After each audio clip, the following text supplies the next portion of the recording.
3:20. உன் ஃப்ரெண்ட் எங்கிட்ட தான் இருக்கான். ஜஸ்டின் ஹரிஷுக்கு ஏதோ பிரச்சனை என்று சொன்னதும் அவ்வளவு நேரம் ஜாயுடனும் எலினாவுடனும் சிரித்து பேசிக் கொண்டிருந்த சரவணனின் முகம் இறுகி போனது. நீங்க என்ன சொல்றீங்க? உண்மையிலே ஹரிஷ்க்கு என்னாச்சு? அவருக்கு என்ன பிரச்சனை என்று கேட்டான்.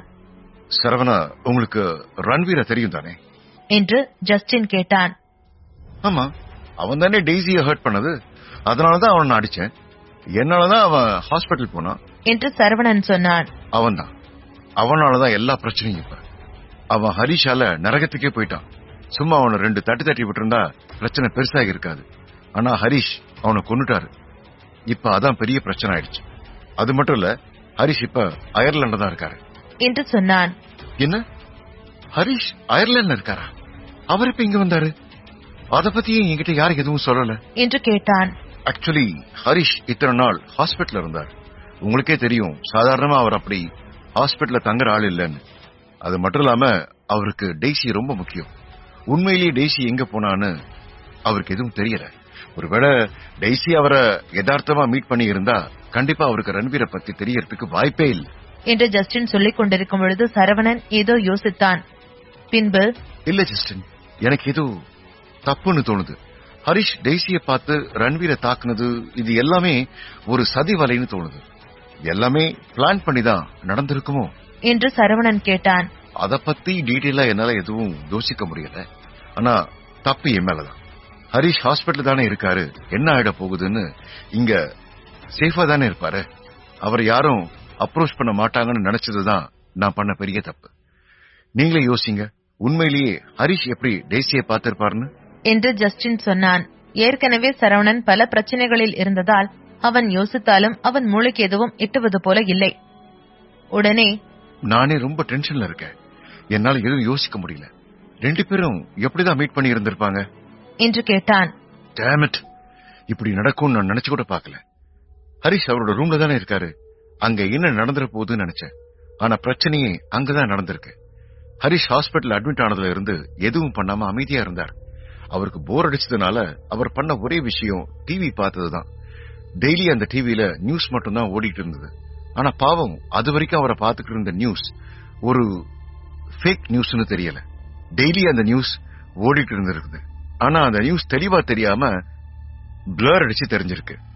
இதை அப்சர்வ் பண்ணிட்டு இருந்த ஹரிஷுக்கு ஒரு நாள் அது நல்லா தெரிஞ்சிருக்கு. அந்த நியூஸ்ல தான் அவர் டெய்ஸியை பார்த்திருக்காரு. அதுல டெய்ஸியை யாரோ துன்புறுத்துற மாதிரி இருந்திருக்கு. அது கண்டிப்பா ரன்வீர் தான் நினைச்சு கோவத்துல அவனை தாக்குறதுக்காக ஹாஸ்பிட்டல் இருந்து தப்பிச்சு போயிட்டார். அவ்வளவு நேரம் ஜஸ்டின் சொன்னதை எல்லாம் பொறுமையாக கேட்டுக்கொண்டிருந்தான் சரவணன். பின்பு, ஆனா ஜஸ்டின், ஹரிஷ் ஒன்னும் அந்த அளவுக்கு முட்டாள் இல்ல. எனக்கு தெரிஞ்சு இதுக்கு பின்னாடி கண்டிப்பா ஹரிஷ் ஏதோ பிளான் வச்சிருப்பாரு என்று சரவணன் சொன்னான். அது என்னன்னு எனக்கு புரிய மாட்டேங்குது. நான் இப்பவே உங்களை பார்க்க வரேன். நாம கண்டிப்பா இப்ப ஹரிஷ் எங்க இருக்கிறான்னு கண்டுபிடிச்சே ஆகணும் என்று சொல்லிவிட்டு போனை வைத்தார் ஜஸ்டின். ஜஸ்டின் போனை வைத்ததும் சரவணன் அருகில் உட்கார்ந்திருந்த ஜாயும் எலினாவும் சரவணனை பார்த்தார்கள். என்னாச்சு, என்ன பிரச்சனை என்று அவனிடம் கேட்டார்கள். ஹரிஷின் பிரச்சனையை ஷார்ட்டாக சொல்லி முடித்தான் சரவணன். பின்பு, இப்ப ஹரிஷ் எங்க போனார்னு தெரியல, அவரை கண்டுபிடிச்சாகணும் என்று சொன்னான். உடனே எலினா, சரவணா, உனக்கு ஏதாவது ஹெல்ப் வேணுமா? என்கிட்ட கேளு, நான் செய்றேன் என்று சொன்னாள். சரவணன் எலினாவை பார்த்து சிரித்துக் கொண்டே பேசினான். என்ன, நீ சால்வ் பண்றியா? உன்னால உன் பிரச்சனையவே சால்வ் பண்ண முடியாது. இதுல நீ அடுத்தவங்க பிரச்சனையை சால்வ் பண்றியா? சும்மா காமெடி பண்ணாத என்று சொன்னான். சரவணா, நீ மறந்துட்ட தானே? முன்னாடி நான் வெறும் எலினா, இப்ப நான் பிராண்ட் அம்பாசிடர். சோ என்னால இதுவுமே செய்ய முடியும். சொல்லு, உன்னோட பிரச்சனைய நான் சால்வ் பண்ணவா என்று சொல்லி அவனை பார்த்து கண் சிமிட்டினாள். நீயே எனக்கு பெரிய பிரச்சனை தான். என்னோட வாழ்க்கையில நீ எந்த பிரச்சனையும் பண்ணாம இரு, எனக்கு அதுவே போதும் என்று சொன்னவன் தனது செல்போனில் யாருக்கோ டயல் செய்து காதில் வைத்துக் கொண்டு அங்கிருந்து சென்றான். சரவணன் அங்கிருந்த மரியம் வரை கண்ணுமிக்காமல் எலினா சரவணனையே பார்த்துக் கொண்டிருந்தாள். அதை பார்த்த ஜாய் எலினாவிடம் கேட்டாள். எலினா, நீ என்னதான் முடிவு பண்ணிருக்க? இப்படியே அவன் பின்னாலேயே போறியா என்று கேட்டாள். ஆமா, அதுல என்ன தப்பு? நான் அவனை லவ் பண்றேன், அதனால அவன் பின்னாலேயே தான் போறேன் என்று அவள் சிரித்துக் கொண்டே சொன்னாள். எலினா, நீ தெரிஞ்சுதான் பேசுறியா?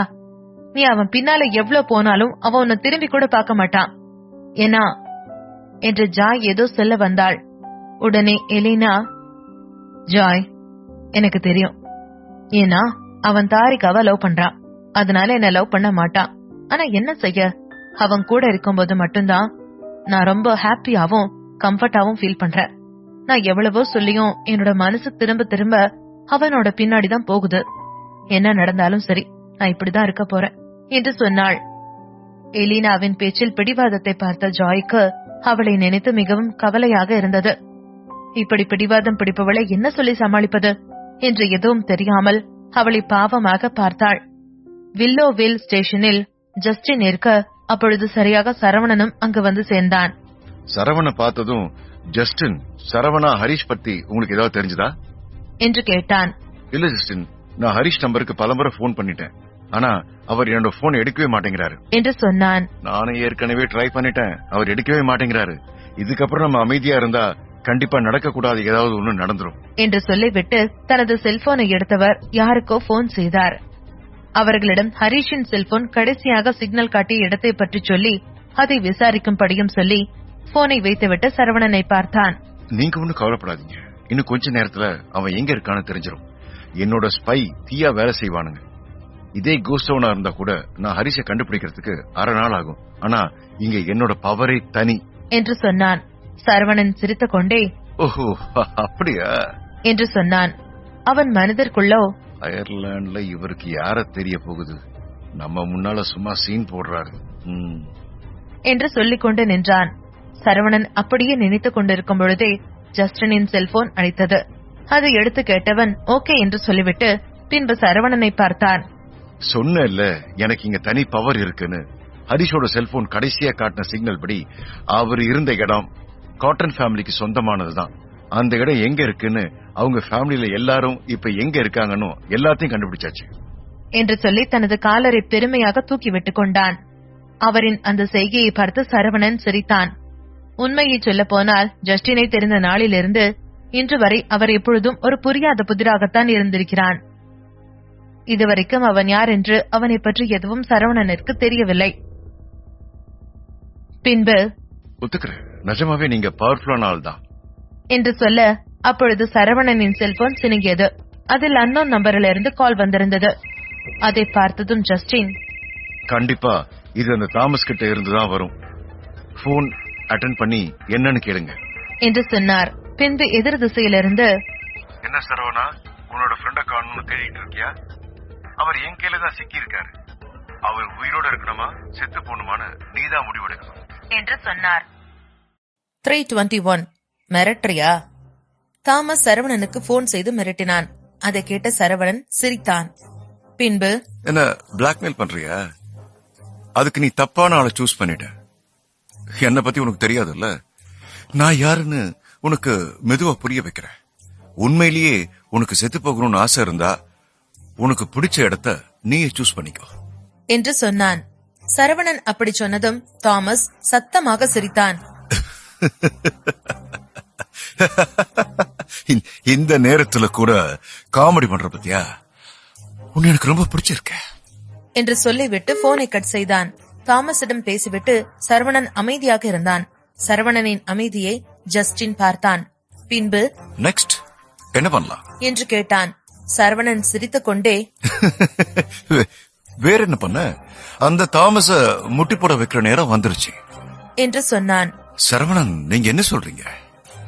அது ஒன்னும் அவ்வளவு சாதாரணமான விஷயம் கிடையாது. ஒருவேளை அந்த தாமஸ முட்டி போட வச்சோம்னா அது அந்த ஃபேமிலியில உள்ள மொத்த பேருக்கும் தெரிஞ்சிடும். அது மட்டும் இல்ல, நீங்க யாரு, உங்களோட பேக்ரவுண்ட் என்ன, நீங்க எதுக்காக இங்க வந்திருக்கீங்க, இப்படி எல்லா விஷயத்தையும் அவன் கண்டுபிடிச்சிருவான்.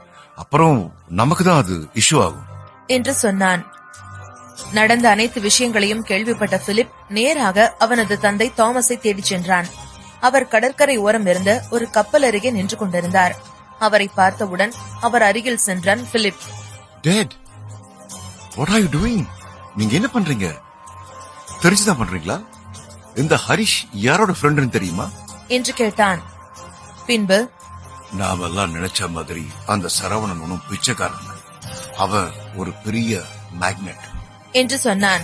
டேட், அது மட்டும் இல்ல, ஏன் நம்மளால ஏசியா பசிபிக் எக்கனாமிக் கான்பரன்ஸ்ல பார்ட்டிசிபேட் பண்ண முடியலன்னு தெரியுமா? ஏன்னா அத ஹோஸ்ட் பண்றதே இந்த சரவணன் தான். இந்த சரவணன் யாருன்னு தெரியுமா? தி கிரேட் மிஸ்டர் சக்திவேலோட பையன் என்று சொன்னான். பிலிப் சொன்னதையெல்லாம் பொறுமையாக கேட்டுக்கொண்டிருந்தவன் பின்பு மெதுவான குரலில் பேசினார். எனக்கு எல்லாம் தெரியும் என்று. டாட், இப்ப நீங்க என்ன சொல்ல வரீங்க?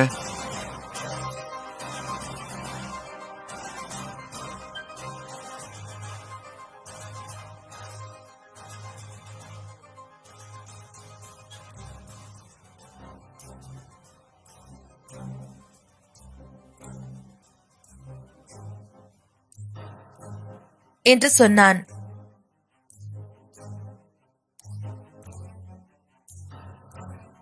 என்று தாமஸ் கேட்டார். தாமஸ் எதற்காக இப்படியெல்லாம் செய்கிறார் என்பதை பிலிப் புரிந்து கொண்டார். பின்பு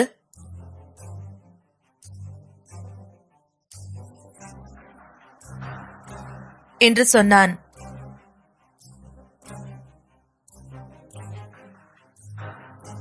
என்று கேட்டார். உண்மையில் சொல்லப்போனால் தாமஸுக்கு அதுவும் மெயின் காரணம்தான். என்ன இருந்தாலும் ரன்வீர் மேல் அவருக்கு அளவு கடந்த பாசம் இருப்பது உண்மைதான். ரன்வீர் பொறுப்பில்லாமல் அவரது பணத்தை எல்லாம் அழித்துக் கொண்டிருந்தாலும் அவன் மீது எப்பொழுதும் அவருக்கு அன்பு குறைந்ததே இல்லை. அவன் அவர் காதலித்த பெண்ணின் மூலம் பிறந்த குழந்தை என்பதால் தாமஸ் என்ன சொல்ல வருகிறார் என்று எதுவும் புரியாமல் பிலிப் நின்றான். டாட், இப்ப நீங்க என்ன சொல்ல வரீங்க என்று கேட்டான். அவன் எவ்வளவுதான் பலம் படைச்சவனா இருந்தாலும் அவனுக்கும் அயர்லாண்டுக்கும் எந்த சம்பந்தமும் இல்லை. அவன் ஹொக்ஸியாவை சேர்ந்த பிரஜை. அப்படி இருக்கும்போது அவன் இங்க வந்து இந்த அயர்லாண்ட ரூல் பண்ணணும்னு நினைக்கிறான். ஒருவேளை இப்ப மட்டும் அவனை நாம எதுவும் பண்ணாம விட்டுட்டா இந்த அயர்லாண்ட்ல அவன் கிங் ஆயிடுவான். ஒரு நாளும் அது நடக்கிறதுக்கு நான் விட மாட்டேன். நிச்சயம் நடக்க போற எக்கனாமிக் கான்ஃபரன்ஸ்ல நம்மளோட ஃபேமிலியும் பார்ட்டிசிபேட் பண்ணியே ஆகணும். அது அந்த சரவணனால மட்டும்தான் முடியும். அவன் அதுக்கு ஒத்துக்கிற வரைக்கும் நான் அவனையும் சரி அவனை சேர்ந்த ஆட்களையும் சரி விடவே மாட்டேன் என்று சொல்லி சிரித்தார். டாட், அப்ப நீங்க நிஜமா அந்த ஹரிஷை கொல்ல போறீங்களா என்று பிலிப் கேட்டான். அது ஏதோ இவன் கையில தான் இருக்கு என்று சொன்னவர் ஹரிஷை பார்த்தார். பின்பு உனக்கு இப்பவும் ஒரு சான்ஸ் தான். இந்த போன் இத வாங்கி அந்த சரவணனுக்கு போன் பண்ணி அவனை இப்பவே இங்க வர சொல்லு. நடக்க போற எக்கனாமிக் கான்ஃபரன்ஸ்ல எங்க ஃபேமிலியோட நேமையும் லிஸ்ட்ல சேர்க்க சொல்லு என்று சொன்னார். உடனே ஹரிஷ், யூ ராஸ்கல், நீ என்ன சொன்னாலும் சரி, என்னால நிச்சயம் அதை மட்டும் பண்ணவே முடியாது என்று சொன்னார். அப்படியா? உன்னால பண்ண முடியாது? சரி, ஓகே. உன்னால என்ன பண்ண முடியுமோ அதை நீ பண்ணு. என்னால என்ன பண்ண முடியுமோ அதை நான் பண்றேன் என்று சொல்லிவிட்டு ஹரிஷுக்கு சற்று தூரம் தள்ளி கடலுக்குள் கட்டிய நிலையில் கிடந்த டெய்ஸி அருகில் சென்றார். பின்பு அவரது பாக்கெட்டில் இருந்த சிகரெட்டை எடுத்து பற்ற வைத்தவர் அவள் மீது புகையை தள்ளிவிட்டு பின்பு அதே சிகரெட்டை கொண்டு அவளது உடலில் சுட்டார். வலி தாங்காத டெய்ஸி ஆ என்று அலறினாள். அவள் அழுகை சத்தம் ஹரிஷை கோபமடைய செய்தது. உடனே ஹரிஷ், டேய், நீ ஒரு ஆம்பளையா இருந்தா என் கூட சண்டைக்கு வா. அதை விட்டுட்டு தேவையில்லாம அவ மேல கைய வைக்காத என்று கத்தினார். பாத்தியா பாத்தியா, என்னதான் அவ என் பையனோட சேர்ந்து சுத்தினாலும் அவ மேல கோவப்படாம நீ அவ மேல பாசத்தை மட்டுமே காட்டுற. பாத்தியா, இதத்தான் காதல்னு சொல்றது. சரி, அவளை நான் எதுவுமே செய்யக்கூடாதுன்னா நீ இப்பவே சரவணனை இங்க வர சொல்லு என்று சொன்னார். நீ என்ன பண்ணாலும் சரி, நான் அவரை இங்க வர சொல்ல மாட்டேன் என்று ஹரிஷ் சொன்னார். உடனே தாமஸ் டெய்ஸியிடம் பேசினார். காதலியை விட அவனோட ஃப்ரெண்டு தான் முக்கியம். உன்னை என்ன வேணாலும் பண்ணிக்கன்னு சொல்லிட்டான். பாவம், உன்னை பார்த்தாலும் பாவமா தான் இருக்கு. ஆனா என்ன பண்ண, உன்னை டார்ச்சர் பண்ணதான் நான் சொல்றத அவன் செய்வான் என்று சொன்னவன் தனது இரு கையையும் தட்டி சீக்கிரம் கொண்டு வாங்க என்று சொன்னார். அவன் கையை தட்டி அழைத்ததும் அவனது ஆட்களில் 2 பேர் கையில் ஒரு பெரிய கூடையுடன் வந்தார்கள். அந்த கூடை முழுவதும் பாம்பு இருந்தது. அந்த பாம்பு கடலில் வாழ்பவை. அது பார்ப்பதற்கே மிகவும் அருவருப்பாக இருந்தது. அந்த கூடையில் இருந்த அனைத்து பாம்பையும் எடுத்து டெய்ஸியின் அருகில் விட அது தண்ணீரில் பட்டதும் சரசரவென்று டெய்ஸியை சுற்ற ஆரம்பித்தது. சற்று நேரத்திலேயே அவளது உடலை அங்கங்கே கடிக்க அவளது உடலிலிருந்து ரத்தம் கசிய ஆரம்பித்தது. கடல் ஒரே சிவப்பாக மாறத் தொடங்கியது. வலி தாங்காமல் டெய்ஸி ஆ ஆ என்று அலறத் தொடங்கினாள். அவளது அந்த அழுகுரல் ஹரிஷிற்கு வேதனையை கொடுத்தது. உடனே ஹரிஷ், டேய் அவளை விடுடா, அவளை எதுவும் செய்யாதடா என்று கத்தினார். உடனே சரவணனிற்கு போன் செய்த தாமஸ் ஒரு நிமிடம் எதுவும் பேசாமல் அமைதியாக அந்த போனை டெய்ஸி அலரும் இடத்திற்கு அருகில் வைத்தார். அவள் அலரும் சத்தம் சரவணனின் காதில் கேட்டது. பின்பு, என்ன சரவணா, இங்க கேக்குற சத்தம் எல்லாம் உனக்கு கேட்டிருக்கும்னு நினைக்கிறேன். உன் நண்பன் ரொம்ப நல்லவனா இருக்கான். அவன் காதலி செத்து போனாலும் பரவாயில்ல, நீ இங்க வரக்கூடாதுன்னு நினைக்கிறான். அவனோட ஃப்ரெண்ட்ஷிப் புனிதமானதுன்னு எனக்கு இப்ப தெரிஞ்சு போச்சு. ஆனா உன்னோட ஃப்ரெண்ட்ஷிப் எப்படின்னு தெரிஞ்சுக்கணும்ல. இப்போ அவனை நீ காப்பாத்த இங்க வரியா, இல்ல அவ இங்கேயே கிடந்து இப்படியே சாகட்டும்னு விட போறியா என்று கேட்டார். பாஸ், என்ன ஆனாலும் சரி, நீங்க இங்க வரவே வராதீங்க என்று ஹரிஷ் அலறினார். ஹரிஷின் குரலை கேட்டதும் சரவணன் அமைதியாக இருந்தான். பின்பு, உங்களுக்கு இப்ப என்ன வேணும் என்று பொறுமையாக தாமஸிடம் கேட்டான். உடனே தாமஸ் சிரித்துக் கொண்டே பேசினார். பெருசா நான் என்னப்பா கேட்க போறேன், எங்களோட ஃபேமிலியையும் எக்கனாமிக் கான்ஃபரன்ஸ்ல பார்ட்டிசிபேட் பண்றதுக்கு அலோ பண்ணணும். அது மட்டும் இல்ல, இப்பவே நீ முட்டி போட்டு என்கிட்ட மன்னிப்பு கேட்கணும். அத நான் வீடியோ எடுத்து ஆதாரமா வச்சுக்கிறேன். அப்பதானே எனக்கு அது ஃபியூச்சர்ல உதவும் என்று சொன்னார். சரவணன் அதற்கு எந்த ஒரு மறுப்பும் சொல்லாமல் இருந்தான்.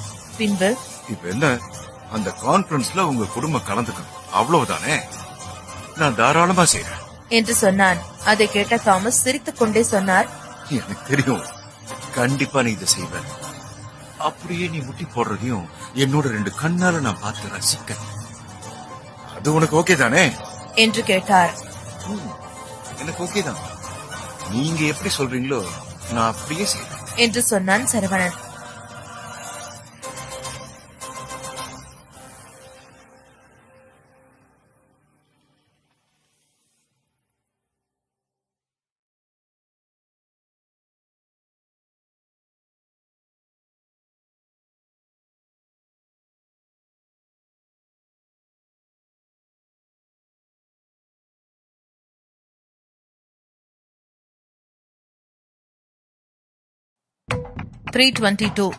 ஃப்ரெண்ட்ஷிப்னா இப்படிதான் இருக்கணும். தாமஸ் சொல்லிய அனைத்து கண்டிஷனுக்கும் சரவணன் ஒத்துக்கொண்டதை கேட்டதும் ஹரிஷ் அதிர்ந்தார். பாஸ், தயவு செஞ்சு அப்படி எதுவும் பண்ணாதீங்க. இவன் உங்ககிட்ட பேசுறதுக்கு கூட தகுதி இல்லாதவன். இவன் முன்னால நீங்க முட்டி போட்டு நிக்கிறதுக்கு பதிலா நான் செத்தே போகலாம் என்று சொன்னார். உடனே சரவணன், ஹரிஷ், உங்க மேல எனக்கு நிறைய மரியாதை இருக்கு. இதுவரைக்கும் எனக்காக நீங்க நிறைய பண்ணிருக்கீங்க. கண்டிப்பா உங்களுக்காக நான் ஏதாவது பண்ணணும்னு நினைக்கிறேன். அது மட்டும் இல்லாம எனக்கு காட்டன் ஃபேமிலி மேல நிறைய நம்பிக்கை இருக்கு. அவங்க என் கூட பேச்சுவார்த்தை நடத்துறதுக்காக தான் என்ன அங்க வர சொல்றாங்க. அவங்க என்னதான் சொல்றாங்கன்னு பாப்போம் என்று சொன்னான். பின்பு, மிஸ்டர் தாமஸ், நீங்க சொல்ற எல்லா கண்டிஷனுக்கும் நான் ஒத்துக்கிறேன் என்று சொல்லிவிட்டு போனை கட் செய்தான். வெரி குட், ஃப்ரெண்ட்ஷிப்னா இப்படித்தான் இருக்கணும் என்று சொல்லி தாமஸ் சிரித்தான். அதை பார்த்து கோபமானார் ஹரிஷ். பின்பு, தாமஸ், நீ என்ன நினைக்கிறியோ அது நடக்கவே நடக்காது. உன் கூட அவர் பார்ட்னர்ஷிப் வச்சுப்பாரு நினைக்கிறியா? கண்டிப்பா மாட்டாரு. அவர் கூட பார்ட்னர்ஷிப் வச்சுக்கிற அளவுக்கு உனக்கு தைரியம் இருக்கா, இல்ல தகுதிதான் இருக்கா என்று கேட்டார். நீ இவ்வளவு பட்டம் திருந்த மாட்டேங்கிற இல்ல. நீ இப்படியே பேசிட்டு இருந்தா இன்னும் கொஞ்ச நேரத்துல உன்னோட அருமை காதலி கண்ணு முன்னாலேயே ஷார்க்கு திங்க போறத பார்க்கதான் போறேன். கொஞ்சம் அங்க பாரு என்று சொன்னான். அப்பொழுது அந்த பக்கம் திரும்பிய ஹரிஷ் அதிர்ந்து போனார். டெய்ஸியின் ரத்தம் நீரில் கலக்க அந்த வாடையை மோப்பம் பிடித்த ஷார்க் அவளை தின்பதற்காக மின்னல் வேகத்தில் வந்து கொண்டிருந்தது. அதை பார்த்ததும் அதிர்ந்து போனார். டேய், அவளை விடுடா, நீ எல்லாம் மனுஷன் தானா? போயும் ஒரு பொண்ணு இப்படியா சித்திரவதை பண்ணுவேன்? அவளை இப்ப விடுறியா இல்லையா என்று ஹரிஷ் கத்தினார். தாமஸ் சிரித்துக் கொண்டே, உனக்காக இல்லாட்டாலும் அந்த சரவணனுக்காக நிறுத்திதான் வைக்கணும். அவன்தான் என்னோட டீலுக்கு ஒத்துக்கிட்டானே என்று சொன்னவன் அங்கு நின்று கொண்டிருந்த ஆட்களை பார்த்தான். டேய், உடனே அந்த ஷார்க்கை இந்த பக்கம் வராம வலைய போட்டு தடுங்க என்று சொன்னான். பின்பு ஹரிஷ் சிரித்துக் கொண்டே அவனை பார்த்து சொன்னார். நீ என்ன நினைக்கிற? அவ்வளவு சாதாரணமா உன்னோட டீலிங்க அவர் ஒத்துக்குவார்னு நினைக்கிறியா? நீ சொன்னதெல்லாம் அவர் பண்ணுவார்னு நினைக்கிறியா? அது ஒரு காலமும் நடக்காது. எனக்கு அவரை பத்தி நல்லா தெரியும். அவர் அவ்வளவு சீக்கிரம் யார்கிட்டையும் தன்னுடைய தோல்வியை ஒத்துக்க மாட்டார் என்று சொல்லிக் கொண்டிருக்கும் பொழுதே ஒரு பெரிய ஹாரன் சத்தம் கேட்டது.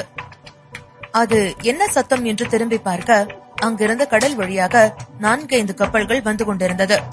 அந்த இடம் முழுவதும் தாமஸிற்கு சொந்தமானது. தாமஸ் போன்ற பணக்காரர்கள் பல டாலர்களை செலவு செய்து இந்த மாதிரி இடங்களை தங்களுக்கு சொந்தமாக மாற்றிக்கொள்வார்கள். அவனது கப்பலை தவிர அங்கு வேறு யாரும் வரமாட்டார்கள். ஆனால் திடீரென்று இவ்வளவு கப்பல் வரவும் இதெல்லாம் யாருடையது என்று அதிர்ச்சியாக பார்த்தான். ஒவ்வொரு கப்பலாக அவர்களை நோக்கி மிக அருகில் வந்தது. அதில் முதல் வந்தது ஸ்பீட் ஜெட். அதில் ஜஸ்டின் தான் வந்து கொண்டிருந்தார். ஜஸ்டினை பார்த்ததும் ஹரிஷ் சிரித்துக் கொண்டே சொன்னார், பொறுக்கி, கடைசியில நீ வந்துட்டியா என்று சொன்னார். அவர்கள் அனைவரும் சரவணனின் ஆட்கள் என்று தெரிந்ததும் கோபமான தாமஸ் அங்கு நின்று கொண்டிருந்த தனது ஆட்களிடம் சொன்னான், இப்பவே அந்த வலைய ரிமூவ் பண்ணுங்க. இவங்க கண்ணு முன்னாலேயே அவளை அந்த ஷார்க் கடிச்சு சாப்பிடணும். உடனே அங்கிருந்தவர்களும் அந்த பெரிய வலையை அங்கிருந்து அகற்றிவிட்டார்கள். அவ்வளவு நேரம் அவள் அருகில் வருவதற்காக போராடி கொண்டிருந்த ஷார்க் வலையை எடுத்ததும் வேகமாக அவள் அருகில் சென்று அதனின் அகன்ற வாயை பிளந்தது. அவ்வளவு நேரம் தான் எப்படியும் உயிர் பிழைத்து விடலாம் என்று எண்ணி இருந்த டைசிக்கு இப்பொழுது அவளது மரணம் அவளது கண் முன்பாக நன்றாக தெரிந்தது. இதற்கு மேலும் தன்னால் போராட முடியாது என்று எண்ணியவள் ஒரு முறை ஹரிஷை பார்த்து கண்ணீர் சிந்தினாள். பின்பு தனது கண்களை இறுக்க மூடிக்கொண்டு அந்த ஷார்க்கின் உடலுக்குள் போவதற்கு தயாராகிவிட்டேன் என்பது போல நின்றாள். தனது கண் முன்னாலேயே தன்னவளின் உயிர் பெரிய போவதை பார்த்த ஹரிஷோ எதுவும் செய்ய முடியாமல் கண்ணீர் சிந்திக் கொண்டிருந்தார். அப்பொழுது திடீரென்று ஏதோ சத்தம் கேட்டது. உடனே ஹரிஷும் டெய்ஸியும் என்ன என்று திரும்பி பார்க்க ஜஸ்டின் தனது கையில் வைத்திருந்த பெரிய கன்னை வைத்து அந்த ஷார்க்கை சுட்டார். அவருக்கு பின்னால் அடுத்த ஷிப்பில் சரவணன் வந்தார். அவனுக்கு பின்னால் இன்னும் 3 ஷிப் வந்து கொண்டிருந்தது. அதையெல்லாம் பார்த்து அதிர்ந்து போனான் தாமஸ். தனது பயத்தை வெளிக்காட்டிக் கொள்ளாமல் அவனிடம் பேசினான். ஹலோ மிஸ்டர் சரவணன், இதெல்லாம் என்ன என்று உளறிக்கொண்டே கேட்டான். சரவணன் சிரித்துக் கொண்டே, இதெல்லாம் என்னோட புது ரைட். எனக்கு போர் அடிச்சதுன்னா அப்பப்ப இப்படிதான் போவேன். அது சரி, ஏதோ என் கூட டீல் பேசணும்னு சொன்னீங்களே, பேசலாமா என்று கேட்டான். சரவணன் அந்த ஷிப்பில் வந்த தோரணையும் அதிலிருந்து அவன் இறங்கிய ஸ்டைலும் பார்க்கவே மாசாக இருந்தது. தாமஸிற்கு சரவணன் போன்ற பணக்காரர்கள் நிறைய பேரே தெரியும். அவர்கள் எல்லாம் ஷோ ஆஃப் காட்டியும் பார்த்திருக்கிறார்கள். ஆனாலும் சரவணன் போல் இவ்வளவு மாஸ் காட்டிய யாரையும் பார்த்ததில்லை. ஒரு நிமிடம் அவனே தன்னை மறந்து வாயை தெரிந்து கொண்டு சரவணன் வந்ததை பார்த்து கொண்டிருந்தான். தாமஸ் அப்படி அதிர்ச்சியில் உறைந்து நிற்பதை பார்த்ததும் சரவணன் சொடக்கு போட்டு அவனை கூப்பிட்டான். என்ன மிஸ்டர் தாமஸ், டீல் பேசலாமா என்று மறுபடியும் கேட்டான். உடனே தாமஸ், எனக்கு ஓகே, அதுக்கு முன்னால நான் ஒன்னு பண்ணிட்டு வரேன் என்று சொன்னவன் அங்கு நின்று கொண்டிருந்த அவனது ஆட்களை பார்த்தான். உடனே அவங்க 2 பேரையும் ரிலீஸ் பண்ணி என்று சொன்னான்.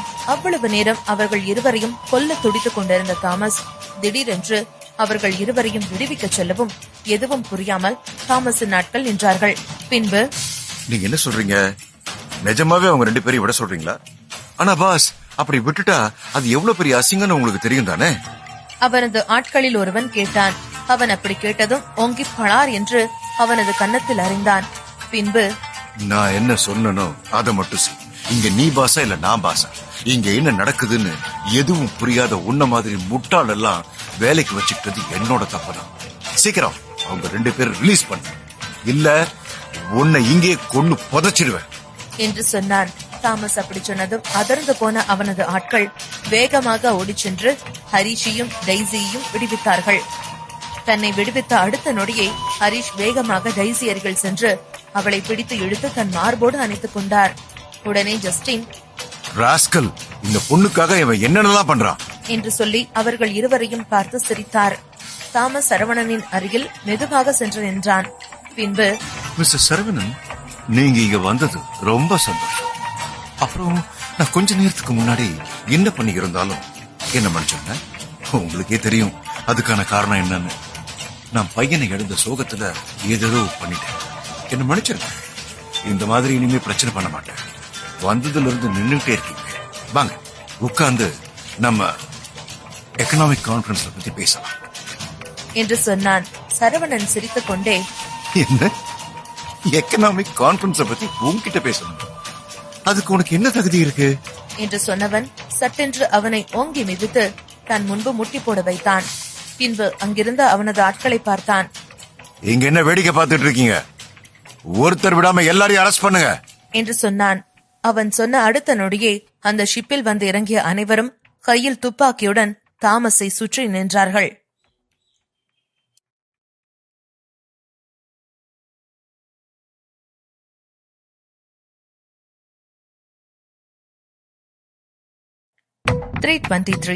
அரெஸ்ட் ஆகும் தாமஸ். தாமஸை சுற்றி ஆட்கள் துப்பாக்கியுடன் நிற்பதை பார்த்ததும் ஒரு நிமிடம் அதிர்ந்து போனான். பின்பு, மிஸ்டர் சரவணன், என்ன இதெல்லாம்?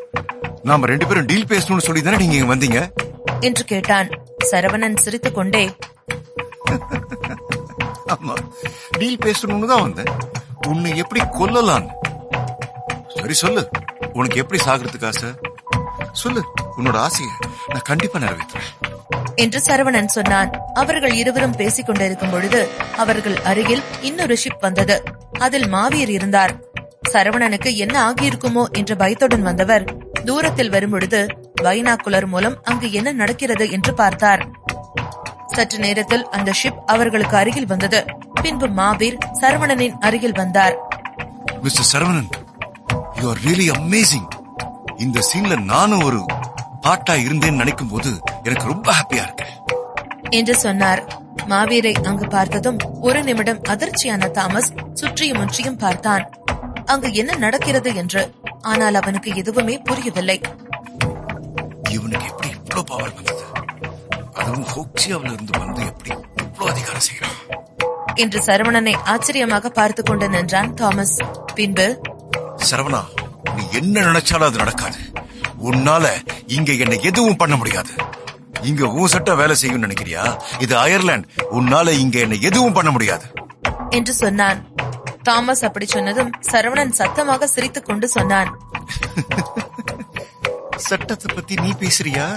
கொஞ்ச நேரத்துக்கு முன்னாடி ஒரு பொண்ண அந்த மாதிரி சித்திரவதை பண்ணியே, அப்ப உன்னோட சட்டம் எங்க போச்சு என்று சொல்லிக் கொண்டிருக்கும் பொழுது அடுத்த ஒரு ஷிப்பில் ஒருவர் வந்து இறங்கினார்.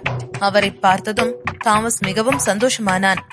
ஒரு வழியாக தன்னை காப்பாற்ற ஒருவர் வந்துவிட்டார் என்று நினைத்தான். பின்பு சிரித்துக் கொண்டே, ஹலோ மிஸ்டர் அகஸ்டின், ஃபைனல்ல நீங்க வந்துட்டீங்களா என்று கேட்டான். தாமஸின் அருகில் வந்த அகஸ்டின் அவனை திட்ட ஆரம்பித்தார். உனக்கெல்லாம் அறிவே இல்லையா? மெக்காவோல உன்னோட மானத்தை வாங்கினது பத்தாதுன்னு இப்ப அயர்லாந்து வந்து உன்னோட மானத்தை நீயே வாங்கிக்கிறியா என்று கேட்டார். அகஸ்டின் மேக்கோவில் பொறுப்பான பதவியில் இருப்பவர். சொல்ல போனால் போலீஸ் டிபார்ட்மெண்டில் அவர்தான் ஹையர் ஆபீசர். தாமஸிற்கு அகஸ்டினை நன்றாக தெரியும். இருவரும் நன்றாக பழகி இருந்தார்கள். ஆனால் திடீரென்று அகஸ்டின் தனக்கு அகேன்ஸ்டாக பேசுவதை பார்த்த தாமஸ் எதுவும் புரியாமல் நின்றான். பின்பு, நான் என்ன தப்பண்ண? எதுக்காக நீங்க இப்படி பேசிட்டு இருக்கீங்க? எனக்கு தெரிஞ்சு நான் சட்டவிரோதமா எதுவும் செய்யலையே. நான் மெக்காவோல நடத்துற காசினோ கூட சட்டப்படிதான் நடத்திட்டு வரேன். அதுக்கான எல்லா ப்ரூஃபும் என்கிட்ட இருக்கு. அது மட்டும் இல்ல, ஒவ்வொரு வருஷமும் நான் வரியும் ஒழுங்கா கட்டிடுவேன். ஆர்டிகல்ஸ் கூட நான் தொடர்ந்து வரி கட்டிட்டு வரத பத்தி எழுதி இருந்தாங்க. அப்படி இருக்கும்போது நீங்க எதுக்காக என்கிட்ட இப்படி பிஹேவ் பண்றீங்க என்று கேட்டான். மிஸ்டர் தாமஸ், நீங்க எல்லாமே லீகலா பண்றது உண்மைன்னா அப்ப நீங்க அயர்லாந்துல என்ன பண்ணிட்டு இருக்கீங்க? இந்த இடத்துல கொஞ்ச நேரத்துக்கு முன்னால என்ன நடந்துச்சு என்று கேட்டார் அகஸ்டின். உடனே தாமஸ், மிஸ்டர் அகஸ்டின், இது ஒரு சின்ன மிஸ் அண்டர்ஸ்டாண்டிங். நீங்க நினைக்கிற மாதிரி இங்க எதுவும் தப்பா நடக்கல. நாங்க ஜஸ்ட் என்னோட பையன் இறந்து போன கோவத்துலதான் இப்படி பண்ணிட்டேன். சரவணன் கிட்ட இதுக்காக நான் மன்னிப்பு கேட்டுக்கிறேன். நான் நம்ம போலீஸ் மேல நம்பிக்கை வச்சு இந்த பிரச்சனைய உங்ககிட்ட ஒப்படைச்சிருக்கணும். என்னோட கையில் எடுத்ததுதான் பெரிய தப்பு. நான் இந்த மாதிரி பண்ணிருக்க கூடாது. பிளீஸ் என்ன அரெஸ்ட் பண்ணாதீங்க என்று சொன்னான். தாமஸ், உனக்கு தெரியும் தானே நம்ம மெக்காவுக்கு அந்த எக்கனாமிக் கான்ஃபரன்ஸ் எவ்வளவு முக்கியம்னு? அது தெரிஞ்சிருந்தா இந்த மாதிரி நீ பண்ணிருக்க கூடாது. நீ பண்ண தப்புக்கான தண்டனையும் நீதான் ஏத்துக்கணும் என்று சொன்னார். இதற்கு மேல் அகஸ்டினிடம் எதுவும் பேச முடியாது என்பதை புரிந்து கொண்டான் தாமஸ். சரவணா, நீ பெரிய தப்பு பண்ற. என்ன அரெஸ்ட் பண்ணிட்டா அதோட எல்லா பிரச்சனையும் முடிஞ்சிருச்சுன்னு நினைக்கிற. ஒரு தடவை நான் வெளியில வந்துட்டேன்னா அதுக்கப்புறம் உன்னை இருந்த இடம் தெரியாம ஆக்கிடுவேன் என்று சொன்னான். அவன் பேச்சு அனைத்திலும் திமிர் இருந்தது. தாமஸ் பேசியதெல்லாம் கேட்டுக்கொண்டிருந்த அகஸ்டின் ஏதோ சொல்ல வந்தார். உடனே சரவணன், நீங்க எதுவும் சொல்ல வேண்டாம் என்று தடுத்துவிட்டு அவன் முன்பு மறுபடியும் வந்தான். உன்னை இங்கேயே கொல்றதுக்கு எனக்கு ரொம்ப நேரம் ஆகாது. ஆனா ஒருவேளை நான் அப்படி செஞ்சேன்னா இங்க நான் தான் கெட்டவ மாதிரி தெரிவேன். ஏன்னா இங்க நடக்கிற எல்லாத்தையும் எவனோ ஒருத்தன் தூரத்துல நின்னு பைனாக்குலர் மூலமா ரெக்கார்ட் பண்ணிட்டு இருக்கான்னு எனக்கு நல்லா தெரியும். நான் அவ்வளவு சாதாரணமா யாருக்காகவும் எந்த ஒரு தடயத்தையும் விட்டுட்டு போற ஆள் கிடையாது என்று சொன்னான். சரவணன் அப்படி சொன்னதும் தாமஸ் தனது கழுத்தை தொங்க போட்டுக் கொண்டு நின்றான். அதற்கு மேல் வேறு வழி இல்லாமல் அவனே வாலண்டியராக தனது கைகளை நீட்டி அரெஸ்ட் செய்யுமாறு சொன்னான். சற்று நேரத்தில் அவனை அங்கிருந்து அழைத்து சென்றார்கள். தாமஸ் அரெஸ்ட் ஆனது சற்று நேரத்தில் அயர்லாந்திலும் மேக்கோவிலும் மிகவும் பரபரப்பாக பேசப்பட்டு வந்தது. தாமஸின் செயல்களையெல்லாம் கேள்விப்பட்ட மேக்கோ அரசு தாமஸிற்கு சொந்தமான காசினோவை இழுத்து மூடியிருந்தது. தாமஸின் குடும்பத்தில் உள்ள அனைவரையும் கூப்பிட்டு இன்வெஸ்டிகேட் செய்தார்கள்.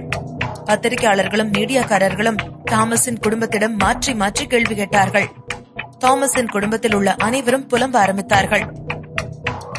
நாங்க பெருசா நம்பி இன்வெஸ்ட் பண்ணிட்டு இருந்த காசினோவை இப்படி இழுத்து மூடிட்டா நாங்க என்ன செய்யறது?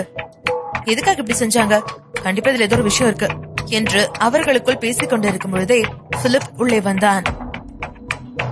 பிலிப்பை பார்த்து அவர்களது குடும்பத்தை சார்ந்த அனைவரும் திரும்பினார்கள். பின்பு, நீ வந்துட்டியா? இங்க வாப்பா. இவங்க ஏதோ சொல்றாங்க, எங்களுக்கு ரொம்ப பயமா இருக்கு. உங்க அப்பாவுக்கு எதுவும் ஆகல தானே என்று கேட்டார்கள். உண்மையை சொல்ல போனால் பிலிப்பும் இன்னும் அந்த அதிர்ச்சியிலிருந்து மீளவில்லை. தனது தந்தையின் பவருக்கு வேறு யாரும் இல்லை என்று இருந்தவனுக்கு இன்று அவரது நிலை இப்படி ஆகிவிட்டதே, அதுவும் சரவணனிடம் இப்படி ஆகிவிட்டதே என்று மிகவும் வருந்தினான். பின்பு தனது மனதை சமாதானப்படுத்திக் கொண்டான். இங்க பாருங்க, நீங்க யாருக்கும் எதுக்கும் பயப்பட தேவையில்லை. அப்பா என்கிட்ட ஏற்கனவே சொல்லிட்டாரு. அவர் பிளான் படிதான் எல்லாமே போய்கிட்டு இருக்கு. அவர் சீக்கிரமே வெளியே வந்துருவாரு என்று அவர்களுக்கு ஆறுதல் சொன்னான். நீ உண்மையாதான் சொல்றியா? நிஜமா இது எல்லாமே உன்னோட அப்பாவோட பிளான் படிதான் போயிட்டு இருக்க? அவன் வெளியில வந்துருவானா என்று அவர்கள் கேட்க பிலிப் ஆமாம் என்பது போல் தலையசைத்தான். பிலிப் சொன்னதற்கு பிறகுதான் வீட்டில் உள்ள அனைவரும் ஓரளவுக்கு அமைதியாக நின்றார்கள். தாமஸை அரெஸ்ட் செய்து இன்வெஸ்டிகேட் செய்ய கொண்டு போக அவர்கள் பின்னால் சரவணனும் சென்றான். சரவணன் பின்னால் வருவதை பார்த்த தாமஸ் முறைத்தான். இப்ப எதுக்கு நீ இங்க வர? உன்னை இங்க அலோ பண்ணுவாங்கன்னு நீ நினைக்கிறியா என்று கேட்டான். அதை கேட்ட சரவணன் சிரித்துக் கொண்டே சொன்னான், நிச்சயமா என்ன அலோ பண்ணுவாங்க. ஏன்னா நீ பண்ண எல்லாத்துக்கும் விட்னஸ் நான் தானே. சரி, முதல்ல உள்ள போ. உனக்கு ஸ்பெஷல் ட்ரைனிங் எல்லாம் கொடுக்க அங்க போலீஸ் காத்துட்டு இருக்காங்க. எனக்கு ரொம்ப பசிக்குது. நான் இப்பவே இங்க இருந்து கிளம்புறேன் என்று சொல்லிவிட்டு சரவணன் அங்கிருந்து கிளம்பினான். தாமஸ் எதுவும் செய்ய முடியாமல் கண்ணில் கோபத்துடனும் இயலாமையுடனும் அங்கிருந்து போகும் சரவணனை பார்த்துக் கொண்டிருந்தான். வெளியில் சென்ற சரவணன் அங்கு வெளியில் நின்று கொண்டிருந்த ஜஸ்டினை பார்த்தான். பின்பு, ஜஸ்டின், டெய்சி நல்லா இருக்காங்களா என்று கேட்டான். டெய்சி அந்த ஷார்க் பார்த்த பயத்துல இருந்து இன்னும் வெளியில வரல. பயந்து போய் தான் இருக்கா. ஹரிஷ் மயக்க நிலையில இருக்கான். ஆனா சரவணன், எனக்கு இது மட்டும் புரியல. அவனை நம்ம அங்கேயே கொண்டு இருக்கலாமே. அதை விட்டுட்டு எதுக்காக நீங்க இப்ப அவனை போலீஸ்ல ஒப்படைச்சீங்க? அவன் கையால அப்பாவி ஜனங்க எத்தனை பேரை கடத்திட்டு போய் அந்த ஷார்க்குக்கு உணவா கொடுத்திருப்பான். அவனை கொல்றதுல தப்பே இல்ல என்று ஜஸ்டின் சொன்னார். நீங்க சொல்றது சரிதான். ஆனா நான் வேற மாதிரி ஒரு பிளான் வச்சிருக்கேன் என்று சொன்னவன் தனது செல்போனை எடுத்து மாவீருக்கு போன் செய்தான். மாவீர் போனை அட்டெண்ட் செய்தார். பின்பு சரவணன், ஹலோ மிஸ்டர் மாவீர், நான் உங்ககிட்ட ஒன்னு சொல்லி இருந்தனே, அதெல்லாம் எப்படி போயிட்டு இருக்கு என்று கேட்டான்.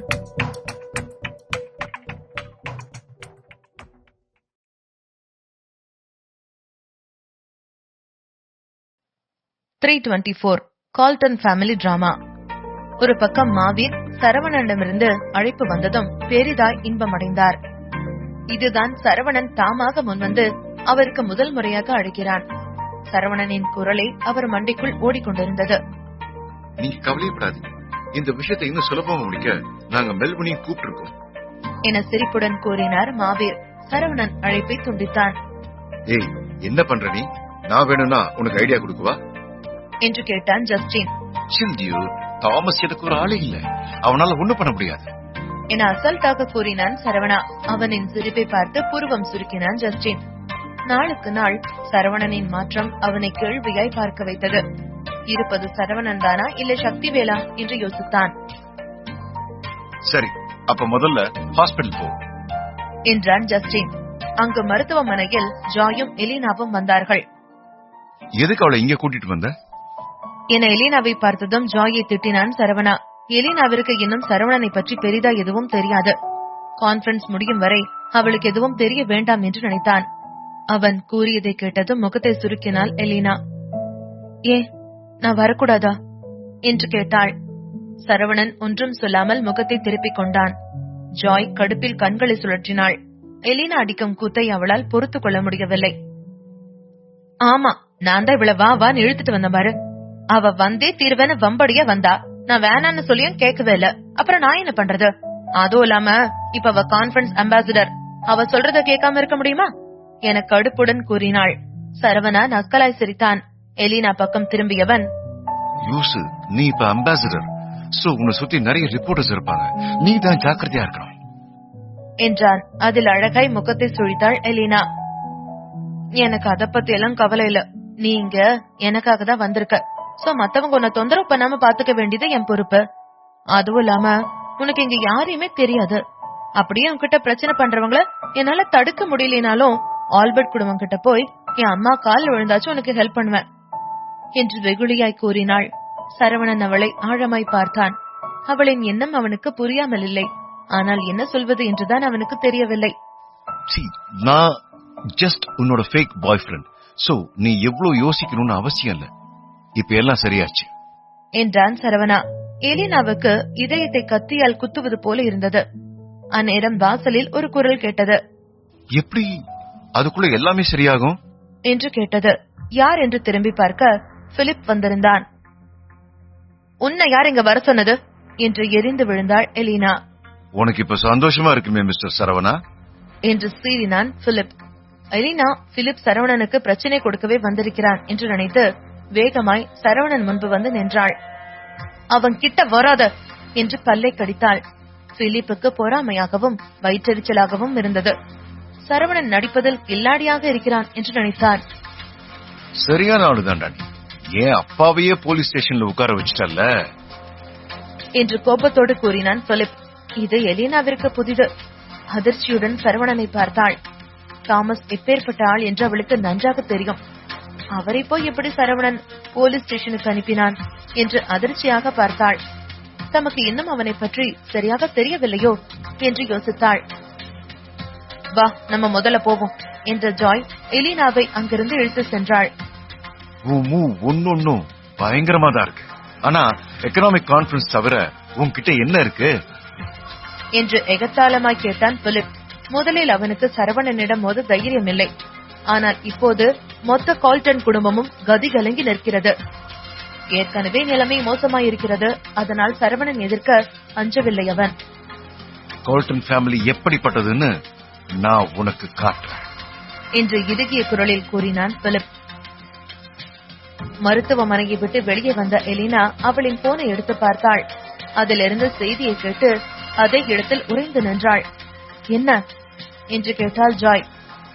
இங்கு என்ன நடக்குது என்று அச்சத்துடனே கேட்டாள் எலினா. ஆல்பர்ட் குடும்பம் அடக்கப்பட்டது. எப்படி இது நடந்தது என திகைப்புடன் கேட்டாள் ஜாய். வாய்ப்பே இல்லை. ஆல்பர்ட் குடும்பம் ஆரோன் குடும்பத்தில் ஒரு பகுதி. ஆல்பர்ட் குடும்பத்தை அடக்குவது ஆரோன் குடும்பத்தினர்களுடன் பிரச்சனை செய்வதற்கு சமம். இன்னும் சொல்ல போனால் தங்களின் சாவுக்கு அவர்களே வழி தேடிக் கொள்கிறார்கள் என்று அர்த்தம். ஏன் பீனிக்ஸ் குடும்பத்தினர்களே ஆரோன் குடும்பத்தினர்களிடம் பிரச்சனை வைத்துக் கொள்ள மாட்டார்கள்? நான் உடனே போய் என்னன்னு பாக்குறேன் என்று அவசரமாய் கூறினாள் எலினா. அவளை தடுத்து நிறுத்தினாள் ஜாய். அவசரப்பட்டு எதுவும் பண்ணாத, நமக்கு முழுசா எதுவும் தெரியாது என்றாள். நான் என் அம்மா கிட்ட கேக்குறேன் என்று கூறிய எலினா உடனே அவள் அம்மாவிற்கு அழைத்தாள். ஆனால் அழைப்பு ஏற்கப்படவில்லை. எலினாவிற்கு மேலும் படபடுத்தது. என்னது என டென்ஷனில் தலையில் கையை வைத்தாள். அவளுக்கு தெளிவாக தெரிந்தது கால்டன் குடும்பம்தான் இப்படி செய்திருப்பார்கள் என்று. இந்த மாதிரி நேரத்தில் அவர்கள் ஆல்பர்ட் குடும்பத்தை ஏதாவது செய்தாலும் சாரா அவர்களை சந்தேகப்பட மாட்டார். அதையும் பாப்போம் என தெனாவட்டாக கூறினான் சரவணா. அதில் இலக்காரமாய் சிரித்தான் பிலிப். அவன் கைகளை சொடக்கிட அடுத்த நொடியே ரத்தினத்திற்கு அழைப்பு வந்தது. என்ன, உங்களால இந்த இடத்த ரெண்டுக்கு விட முடியாது. ஏற்கனவே நாங்க இதுக்கான அப்ரூவல் வாங்கிட்டோம் என புருவம் சுருக்கினார். ஆமா, எனக்கும் தெரியும். ஆனா எங்க லாபத்தை தானே எங்களால பார்க்க முடியும். அதனால இப்போதைக்கு அந்த இடத்தை தர முடியாது. நீங்க வேற இடத்தை பாத்துங்க ப்ளீஸ் என்ற அழைப்பின் எதிர்பக்கத்திலிருந்து கூறியவர் பட்டன அழைப்பை துண்டித்தார். ரத்தினம் திகைத்து நின்றார். அவர் முகமே கடுகடுத்தது. எங்க ஹோட்டல்ல நீங்க கேட்ட டயத்துக்கு எங்களால ஃபுட் ப்ரொவைட் பண்ண முடியாது. எங்களை மன்னிச்சிருங்க. நீங்க சொன்ன டயத்துக்கு எங்களால கார்ஸை ப்ரொவைட் பண்ண முடியாது. சாரி என சிறிது நேரத்திலேயே 10க்கும் மேற்பட்ட கம்பெனிகள் ரத்தினத்திற்கு அழைத்து பின்வாங்கினார்கள்.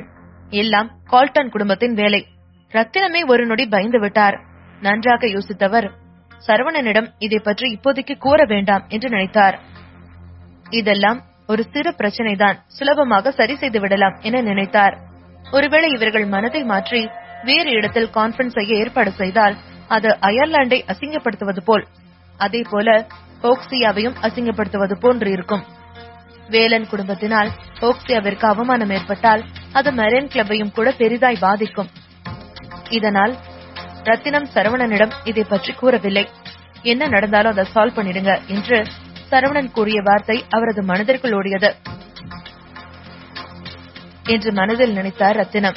ஆல்பர்ட் ஃபேமிலி வில்லா வீடு போர்க்களமாக இருந்தது. குடும்பத்தை சேர்ந்த அனைவரும் அங்கு கூடியிருந்தார்கள்.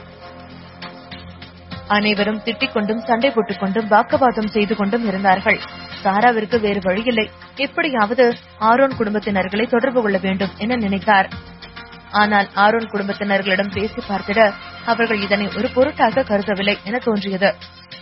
அயர்லாந்தின் அண்டர் கிரவுண்ட் சேர்ந்தவர்கள் ஆல்பர்ட் குடும்பத்தை தாக்கியிருக்கிறார்கள். தாமஸ் ஜெயிலில் இருந்து வெளியே வந்துட்டான் என்று கூறிக்கொண்டான் மெல்வின். நடக்கும் சூழலை பார்த்ததும் அவனுக்கு வேர்த்து கொட்டியது. இது சாதாரண ஆரம்பம்தான். சரவணனுக்கு அவன் யாருன்னு முழுசா காட்ட நினைக்கிறான் என்று நினைத்தான் மெல்வின். எக்கனாமிக் கான்பரன்ஸில் கவனம் செலுத்தி இருக்கும் போது மக்களும் நிறைய ஹோட்டல்களும் தங்க இடம் கொடுப்பவர்களும் மற்ற வசதிகளை ஏற்பாடு செய்து தருபவர்களும் அதிலிருந்து விலகுவதை கவனித்தார்கள். என்ன நடக்குது என ஆச்சரியமாய் ஒருவர் கேட்டார். வேற என்ன, மிஸ்டர் சரவணா கோல்டன் குடும்பத்தையே எதிர்த்து இருக்கிறதா நான் கேள்விப்பட்டேன். எவ்வளவு தைரியம் இருந்தா அவங்களையே அசிங்கப்படுத்தி இருப்பான். அவனுக்கு வாழணும்னு எண்ணம் இல்ல போல. கோல்டன் ஃபேமிலியோட இடத்துக்கே வந்து அவங்களுக்கே மரியாதை கொடுக்காம இருக்கலாம். அவனுக்கு சாவு மேல ஆசை வந்துருச்சு போல. உயிரோடு அவன் திரும்ப ஹோக்சியா போறது கஷ்டம் என அங்கிருப்பவர்கள் பேசிக் கொண்டார்கள். பிலிப் போனதுக்கு அப்புறம் ஜஸ்டின் அங்கேயே வெளியே நின்றிருந்தான். நல்லா இருக்கே, எவ்வளவு தைரியம் இருந்தா இங்க ஹாஸ்பிட்டலுக்கு வந்து பாத்துட்டு போவான் என்று கைகளை முறுக்கினான் ஜஸ்டின். அவனுக்கு இப்போதே அனைவரையும் அடித்து போட்டு விட வேண்டும் போல் இருந்தது. ஜஸ்டின் அங்கிருந்து கிளம்ப பார்க்க சரவணன் அவனை தடுத்தான். பாஸ், என்ன பண்றீங்க என்று யோசனையா கேட்டான் ஜஸ்டின். இவனுங்க கிட்ட எல்லாம் நம்ம சண்டை போட்டு எனர்ஜி வேஸ்ட் பண்ண கூடாது. ஏன் கூடவா கோல்டன் ஃபேமிலி டிராமாவை காட்டுற என்று விளையாட்டாய் சிரித்தான் சரவணா.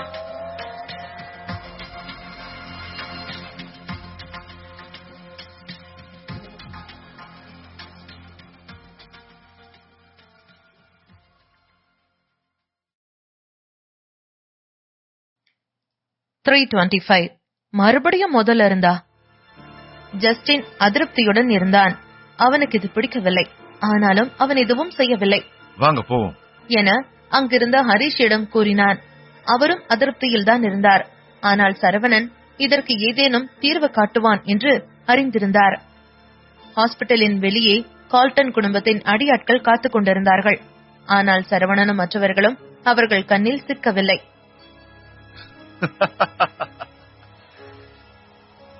சரியான கோழ தப்பிச்சு ஓடி போயிட்டான். அந்த மெல்வினும் அவ்வளவு வார்த்தை இல்ல. இவன மாதிரி ஒருத்தனுக்காக அவன் கோல்டன் குடும்பத்தையும் எதிர்க்க நினைச்சிட்டான். அவனுக்கு சாவு கன்ஃபார்ம். ஆமாமா, மெல்வின் தப்பு பண்ணிட்டான்.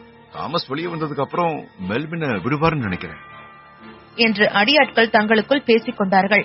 இன்னொரு பக்கம் சரவணன் டாக்ஸி பிடித்து அவனின் ஆட்களுடன் தாமஸ் இருக்கும் இடத்திற்கு சென்றான். காரில் சென்று கொண்டிருக்கும் பொழுது ஹரிஷ் அவரின் போனை பார்த்தார். எலினா வீட நாசம் பண்ணிட்டாங்க. இப்ப தாமஸும் வெளியே வந்துட்டான் என்று பல்லை கடித்தார் ஹரிஷ். சரவணன் ஒன்றும் சொல்லவில்லை. ஆல்பர்ட் குடும்பத்திற்கு இது தேவைதான் என்று நினைத்தான். கோல்டன் ஃபேமிலி இவ்வளவு கூட பண்ணலனா எப்படி என அமைதியாய் கேட்டான் சரவணா. ஹரிஷிற்கு விட்டு கொடுக்கும் எண்ணம் இல்லை. பாஸ், தாமஸ் மட்டும் வெளியே வந்துட்டா திரும்பவும் அவனை பிடிக்கிறது கஷ்டம்.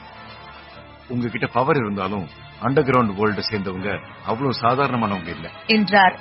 அவர்களை சுட்டு கொன்றால்தான் இந்த பிரச்சனைக்கு தீர்வு கிடைக்கும் என்று நினைத்தார் ஹரிஷ். என் வழி தனி வழி என்று கெத்தாக கூறினான் சரவணா. அப்படி என்ன தனி வழி என்று சிறு பிள்ளை போல் சிலிப்பிக் கொண்டார் ஹரிஷ். அவங்கள ஆட விட்டு வச்சு செய்யறதுதான் போலீஸ் ஸ்டேஷனுக்கு போனதுக்கு அப்புறம் உங்களுக்கு தெரியும் என்று சிறு சிரிப்புடன் கூறினான் சரவணா. எவ்வளவு பேர் நம்ம கூட இருக்கிறாங்க, சண்டை போட போறோமோ என குழப்பமாய் கேட்டார் ஹரிஷ். மேலும், நீங்களே தாமஸ் கூட சண்டை போட போறீங்களா? உங்களால அவனை சமாளிக்க முடியாது. அப்புறம் நான் உங்களுக்கு முன்னாடியே சொல்லலன்னு என்ன குத்த சொல்லாதீங்க. நீங்க எவனை கூட்டிட்டு வந்தாலும் இங்க இருக்கிறவங்க எல்லாரும் தாமஸ் பக்கம் தான் இருப்பாங்க. அதுவும் இல்லாம அயர்லாந்துல இருக்கிற அண்டர்வேர்ல்டு பிக் பாஸ் எல்லாருமே தாமஸுக்கு நல்ல பழக்கம் என்று கூறிய ஹரிஷ் தாமஸ் ரிலீஸ் ஆன செய்தியை சரவணனிடம் காட்டினார். அதில் தாமஸ் பக்கம் அயர்லாண்டை சேர்ந்த பெரிய பெரிய கோடீஸ்வரர்கள் அவருடன் நின்று கொண்டிருந்தார்கள். அதனாலதான் நம்ம அங்க போய் வேடிக்கை பார்க்க போறோம் என்று சிரித்தான் சரவணா. எல்லாமே அவன் திட்டப்படிதான் நடந்து கொண்டிருக்கிறது. அதன் பிறகு ஹரிஷும் எதுவும் கோரவில்லை. அதே நேரத்தில் மாவீர் அவரின் ஆட்களை ஏற்கனவே தயார்படுத்தி இருந்தார். தாமஸ் ரிலீஸ் ஆனதும் அவர் முதலில் அழைத்தது பிலிப்பிற்கு. பிலிப், நான் வெளியே வந்துட்டேன். நான் தான் முன்னவே சொன்னல, சரவணனால என்ன ஒண்ணுமே பண்ண முடியாது என கர்வத்துடன் கூறினார். அதில் சிரித்தான் பிலிப். இப்ப அடுத்து என்னப்பா பண்ண போறோம்?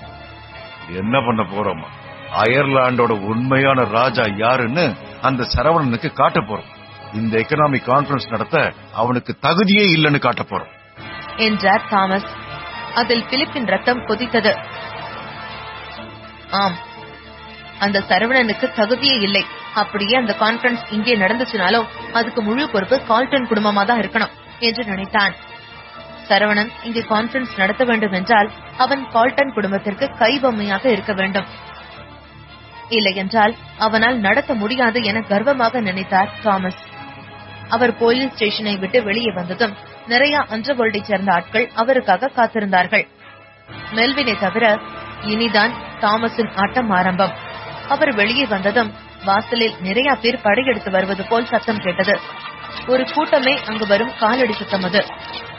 விடுதலை செய், விடுதலை செய், விடுதலை தாமஸை விடுதலை செய், தாமஸை விடுதலை செய். வெளியே அவனை விடுறியா இல்ல நாங்க உள்ள வரவா? அவனை வெளியே விடு என்று மக்களின் கூட்டம் பெரிதாய் சத்தமிட்டார்கள். இதை கேட்பதற்கு தாமஸிற்கு இனிமையா இருந்தது. சத்தம் இன்னும் பெருகிக் கொண்டேதான் இருக்கிறது. 100 இல்லை, 200 இல்லை, 1000 பேர் அங்கு தெரு முழுக்க நின்று கத்திக் கொண்டிருந்தார்கள்.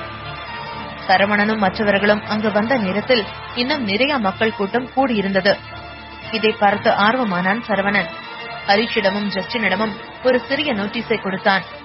என்னது என்று புருவம் சுருக்கினார் ஹரிஷ். சரவணா அதை சுருட்டி மைக் போல செய்தவன், வாங்க நம்மளும் சேர்ந்து கத்துவோம் என்றான். அப்போதுதான் ஹரிஷுக்கும் நடப்பது புரிந்தது. உடனே அவரும் அவனுடன் சேர்ந்து கத்த ஆரம்பித்தார். மாவீர் கூட்டிக் கொண்டு வந்த ஆட்களை தவிர்த்து அங்கு நிறைய ரிப்போர்ட்டர்களும் இருந்தார்கள். ஆரம்பத்தில் செய்தியெல்லாம் ஒரே மாதிரி தான் இருந்தது. தாமஸ் யாரோ வெளியில் அடிக்கிறார் என்பது போல இருந்தது. இதனையெல்லாம் தாமஸும் பார்த்து கொண்டுதான் இருந்தார். அவருக்கு என்னவோ நாட்டின் பிரஜைகள் எல்லாம் ராஜாவிற்காக கத்துவது போல் இருந்தது. ஆனால் நேரம் போக போக சூழல் மாறியது. சுற்று வட்டாரம் முழுவதும் நிறைய மக்கள் கூடியிருந்தார்கள். சுற்றி இருந்த பெரிய கடைகளை எல்லாம் உடைக்க ஆரம்பித்தார்கள். ஐயோ, என்ன பண்றாங்க இவங்க என்று அதர்ந்த தாமஸ் அப்போதுதான் ஏதோ சரியில்லை என்று உணர்ந்தார். அவரை அழைத்துச் செல்ல நிறைய பேர் வந்திருக்கிறார்கள். அப்படி என்றால் இது நல்லதல்ல. எனக்கு எதுவும் தெரியாது என்று தாமஸ் அருகில் நின்றிருந்தவர் கூறினார். இவங்க எல்லாம் அயர்லாந்துல இருக்கிற மக்காவில இருந்தும் வந்திருக்காங்க. எல்லா உயிரையும் எடுக்கிறதுக்குன்னு வந்திருக்காங்க என்று இன்னொருவர் கடுகடுத்தார். ஆமா, இவ்வளவு முக்கியமான நேரத்துல மொத்த உலகமே எக்கனாமிக் கான்பரன்ஸ் மேலதான் கவனம் செலுத்துது.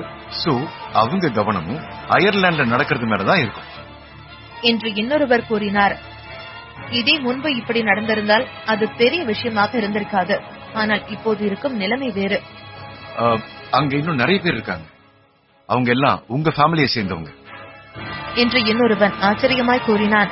மேலும், இங்க எல்லாம் உங்களை கூட்டிட்டு போக வரல, உங்களை கொல்றதுக்கு வந்திருக்காங்க என்று தாமஸ் தலையில் இடியை இறக்கினான். தாமஸும் உற்று பார்த்தார். மெய்யாகவே அவர் குடும்பத்தை சேர்ந்தவர்கள் தான் வந்திருந்தார்கள். இப்போது பெரிய பிரச்சனையில் மாட்டிக்கொண்டார். இன்று காலை தரையில் உதைத்த தாமஸ் உடனே பிலிப்பிற்கு அழைத்தார். உனக்கு புத்தியே இருக்காதா? எதுக்காக என்ன கூப்பிடுறதுக்கு இங்க 1000 கணக்குல ஆளுங்களை அனுப்பியிருக்க என்று திட்டினார். எதிர்ப்புறத்தில் இருந்த பிலிப் அதிர்ச்சியில் உறைந்தான். அப்பா என்ன பேசுறீங்க? 1000 கணக்குல ஆளுங்களா? நான் ஆளுங்களை ஏற்பாடு பண்ணலையே என்று குழப்பமாய் கூறினான். இவங்க எல்லாம் கோல்டன் ஃபேமிலில இருந்து தான் வந்திருக்காங்க. நீ இல்லன்னா வேற யார் வர வச்சிருப்பா என்று ஆத்திரத்தில் கேட்டார் தாமஸ். ஒரு வழியாய் ஜெயிலில் இருந்து வந்து விட்டோமே என்று நிம்மதியடைந்தார். ஆனால் முழுதாய் வெளியே காலை வைக்கும் முன்னே இப்படி பிரச்சனை தலைவிரித்து ஆடுகிறது. இப்போது மொத்த உலகமும் இந்த விஷயத்தில் தான் கவனம் செலுத்துகிறது. மொத்த அயர்லாண்டுமே கலவரமானது. இது அவருக்கு நல்லதில்லை. மிஸ்டர் கோல்டன், போலாம் என்று ஒருவர் கூறிட தாமஸும் அங்கிருந்து செல்ல எத்தனித்தார். ஆனால் அவர் செல்லும் முன்பு கூட்டம் அவரை நோக்கி வேகம் எடுத்தது. தாமஸுக்கு நாம யாருன்னு காட்டலாம். நம்மளாலதான் இன்னைக்கு அவர் வெளியே வந்திருக்கார் என்று கத்தினான் மெல்வின். அவர்கிட்ட போய் அவரை வெல்கம் பண்ணுவோம் என மாவீர் கத்திட கூட்டம் அவர்களை நோக்கி படையெடுத்தது. ஸ்டீல் ட்ரியோவின் பாஸ் மாவீரர் இப்படி ஒரு வழியை முதல் முறை கையாளுகிறார். இதில் தாமஸ் முகம் கலவரமடைந்தது. என்கிட்ட வராதீங்க, என்கிட்ட வராதீங்க என பெருங்குரலில் கத்தினார் தாமஸ். அவர் முன்னே இருக்கும் அந்த ஆட்கள் எல்லாம் கால்டன் குடும்பத்தை சேர்ந்தவர்கள் போல் இல்லை. ஆனால் அவர்கள் எல்லாம் அவரின் எதிரிகள். அவரை வரவேற்க அவர்கள் இங்கு வரவில்லை. மாறாக அவரின் உயிரை எடுக்க வந்திருக்கிறார்கள். கிட்ட வராதீங்கன்னு சொல்றல, போங்க என்று ஆத்திரத்தில் கத்தினார் தாமஸ். ஆனால் ஆயிரக்கணக்கானோர் கத்துவதில் அந்த குரலுக்கு மத்தியில் இவர் குரல் மட்டும் எப்படி கேட்கும்? இதில் கூட்டத்திலிருந்து சரவணனும் கத்திக்கொண்டு கைகளை ஆட்டிக்கொண்டு கூட்டத்தை தாமஸ் நோக்கி திருப்பிக் கொண்டிருந்தான். ஒடுங்கி தொலைங்கடா இன்று ஆத்திரத்தில் கத்தியவர் அப்போதுதான் சரவணனை கூட்டத்தில் கண்டார். அவனோ வேண்டுமென்றே நக்கலாக தாமஸை பார்த்து சிரிக்க அவருக்கு ஆத்திரம் அதிகரித்தது. சரவணனை அடிக்கும் எண்ணத்தோடு அவனை நெருங்க காலடி எடுத்து வைக்க மீண்டும் அவர் கையில் விலங்கு மாட்டப்பட்டது. உங்களை நாங்க கைது பண்றோம் என்று அதிகாரி ஒருவர் கூறிட அதிர்ந்தார் தாமஸ். அட பாவீங்களா, நான் இன்னும் ரிலீஸ் ஆகி போலீஸ் ஸ்டேஷன் விட்டு வெளியவே போகல. என் தலைவர் மேல கைய வச்சா நீ உசுரோட வெளியே வந்துருவியா என்று வருந்தினார். இன்று கூட்டத்திலிருந்து சரவணன் குரல் கொடுக்க போலீஸ் அதிகாரி ஆத்திரத்துடன் தாமஸை முறைத்தார். தாமஸ் பயங்கர கடுப்புடன் சரவணனை முறைத்தார். அவனோ குதூகலத்துடன் வேடிக்கை பார்த்துக் கொண்டிருந்தான்.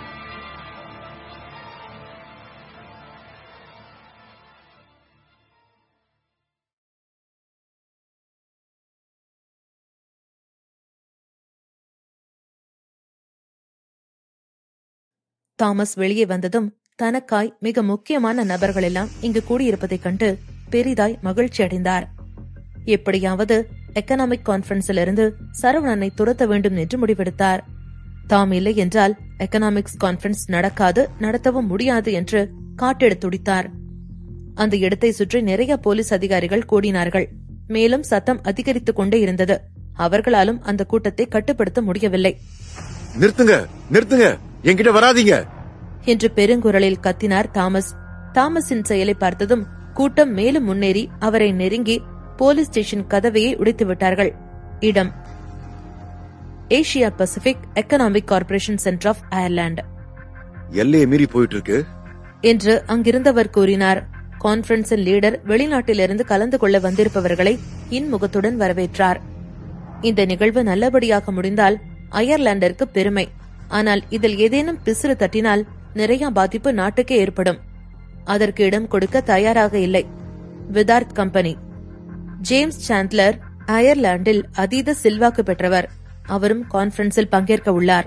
விதார்த், மிஸ்டர் சரவணா நிஜமாவே யாரு என்று ஆர்வமாய் விதார்த்தை பார்த்து கேட்டார். அவர் முகமே ஆச்சரியத்தில் இருந்தது. ஒரு வெளிநாட்டவராய் இருந்து கொண்டு இந்த பிரச்சனையை மிக சுலபமாய் சரவணன் கையாளுவதைக் கண்டு ஆச்சரியத்தில் இருந்தார் ஜேம்ஸ். அவரு அசைக்க முடியாத ஆளு என்று சிரிப்புடன் கூறினார் விதார்த். அவர் முழுதாய் கூற விரும்பவில்லை என்று ஜேம்ஸுக்கு புரிந்தது. அதனால் அதற்கு மேல் அவரும் கேட்கவில்லை. இருவரும் சிறிது நேரம் நடந்ததற்கு பின்பு அயர்லாந்து கன்வென்ஷன் சென்டருக்கு சென்றார்கள். அங்கிருப்பவர்கள் கூறியதை கேட்டு பெரிதாய் அதிர்ந்தார். என்ன என்று அதிர்ந்தார் ஜேம்ஸ். விதார்த் அவரின் அதிர்ச்சி புரியாமல் கேள்வியாய் பார்த்தார். எக்கனாமிக் கான்பரன்ஸுக்காக இந்த ஹால் அவங்க ரெண்ட் கொடுக்க மாட்டாங்களா? ஏ என்று அந்த எக்ஸிபிஷன் சென்டருக்கு முன் நின்று கொண்டு கேட்டார் ஜேம்ஸ். அந்த கான்பரன்ஸுக்கு இந்த இடம்தான் மிக பொருத்தமாக இருக்கும் என்று நினைத்தார். இதோ இப்பவே நான் போய் பாக்குறேன் என்றார் விதார்த். சற்று நேரத்திலேயே வாடிய முகத்துடன் அங்கு திரும்பினார். விசாரிச்சு பார்த்ததுல தாமஸ் இந்த இடத்த யூஸ் பண்ணிக்கணும்னு சொல்லி இருக்கானோ. அவன் மிரட்டினதுல பயந்துட்டு கொடுக்க மாட்டேங்கிறாங்க என்றார். அந்த பொறுக்கி அவன் மனசுல என்ன நினைச்சிட்டு இருக்கான்? எக்கனாமிக் கான்பரன்ஸ் எவ்வளவு முக்கியமான விஷயம், அதுக்காக வச்சிருந்த இடத்த அவன் எடுத்துக்க பாக்குறானா? எவ்வளவு தைரியம் இருந்தா இந்த விஷயத்துல அவன் வேலையை காட்டுவான் என்று கோபத்தில் கொதித்தார் ஜேம்ஸ். அங்கிருந்த ஸ்டாஃப்ஸ் அனைவரும் பயத்தில் நடுங்கினார்கள். அயர்லாந்தில் ஜேம்ஸை எதிர்த்து யாரும் எந்த ஒரு செயலையும் செய்திட மாட்டார்கள். நாட்டில் இருக்கும் அனைவருமே அவரை கண்டு அஞ்சிடுவார்கள். இது மட்டும் இல்ல, எக்கனாமிக் கான்பரன்ஸ்க்கு ரிலேட் ஆன மத்த எல்லா கான்ட்ராக்டையும் பின் வாங்கிட்டாங்க. இது எல்லாமே தாமஸோட வேலைதான். அவனை சும்மா விடக்கூடாது என்று இறுகிய முகத்துடன் கூறினார் விதார்த். ஜேம்ஸுக்கு ஆத்திரம் மேலும் அதிகரித்தது. விலகிய கான்ட்ராக்ட்களை பற்றி கேள்விப்பட்டதும் அவர் பொறுமையை இழந்துவிட்டார். இப்ப அந்த தாமஸ் எங்க இருக்கான்? உடனே அவனை பார்த்தாகணும் என்று கொலை வெறியில் கத்தினார் ஜேம்ஸ். அவன் என்று நடுங்கினார் விதார்த். தாமஸ் இருக்கும் இடத்தை கண்டு அவர் முகமெல்லாம் கலவரமடைந்தது. இதை எப்படி ஜேம்ஸிடம் சொல்வது என்று அவருக்கு தெரியவில்லை. நான் உன்கிட்ட கேள்வி கேட்டேன், நீ என்ன இப்படி முடிச்சுக்கிட்டு இருக்க என அழுத்தமாய் கத்தினார் ஜேம்ஸ். அவர் கோபத்தில் அங்கிருந்த அனைவருமே பயத்தில் நடுங்கிக் கொண்டு இருந்தார்கள். ஆனாலும் அவர்களால் ஒன்றும் செய்ய முடியவில்லை. ஒரு பக்கம் தாமஸ், இன்னொரு பக்கம் ஜேம்ஸ் என இருவருக்கும் நடுவில் மாட்டிக்கொண்டு முழித்தார்கள். என்று இழுத்த விதார்த் அவரின் போனை ஜேம்ஸிடம் நீட்டினார். அதில் இருப்பதை பார்த்ததும் அவருக்கு மேலும் கோபம் அதிகரித்தது. இவனுக்கு எவ்வளவு தைரியம் இருந்தா அயர்லாண்ட்லயே பிரச்சனை பண்ணுவான் என்று சொல்லிய ஜேம்ஸ் உடனே போலீஸ் ஸ்டேஷனுக்கு விரைந்தார். தாமஸால் சரவணனை நெருங்க முடியவில்லை. அதற்கு முன்னே அதிகாரிகள் அவரை மீண்டும் கைது செய்திருந்தார்கள். என்ன பண்றீங்க நீங்க என்று அவருக்கு பின்னே இருப்பவர்களை பார்த்து கத்தியவர் அவர்களை அங்கிருந்து போக சொன்னார். நான் என்ன பண்றேன்? முன்னாடி ஆதாரமே இல்லாம உன்னை அரெஸ்ட் பண்ணணும். ஆனா எவ்வளவு தைரியம் இருந்தா உன் அதிகாரத்தை இங்கேயே காட்ட நினைப்ப. முழுசா போலீஸ் ஸ்டேஷனை விட்டு வெளியே போய் போல அதுக்குள்ளேயே இங்க அராஜகம் பண்றியா நீ?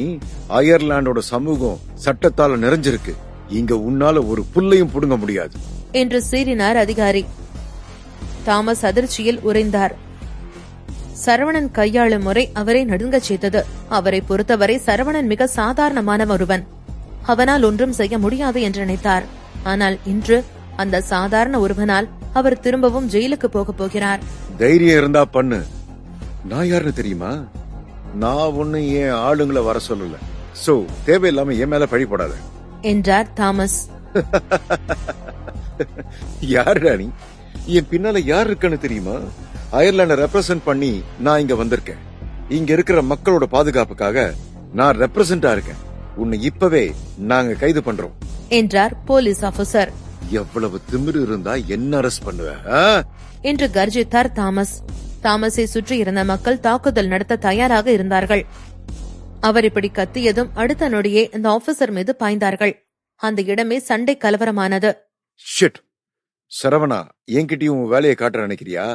நான் யாருன்னு உனக்கு காட்டுறேன் என்று அகங்காரத்தில் கர்ஜித்தார் தாமஸ். இன்று என்ன ஆனாலும் சரி, சரவணனை ஜெயிக்க விடக்கூடாது என்று நினைத்தார். அந்த நேரம் தெருவில் ஒரு குரல் கர்ஜித்தது.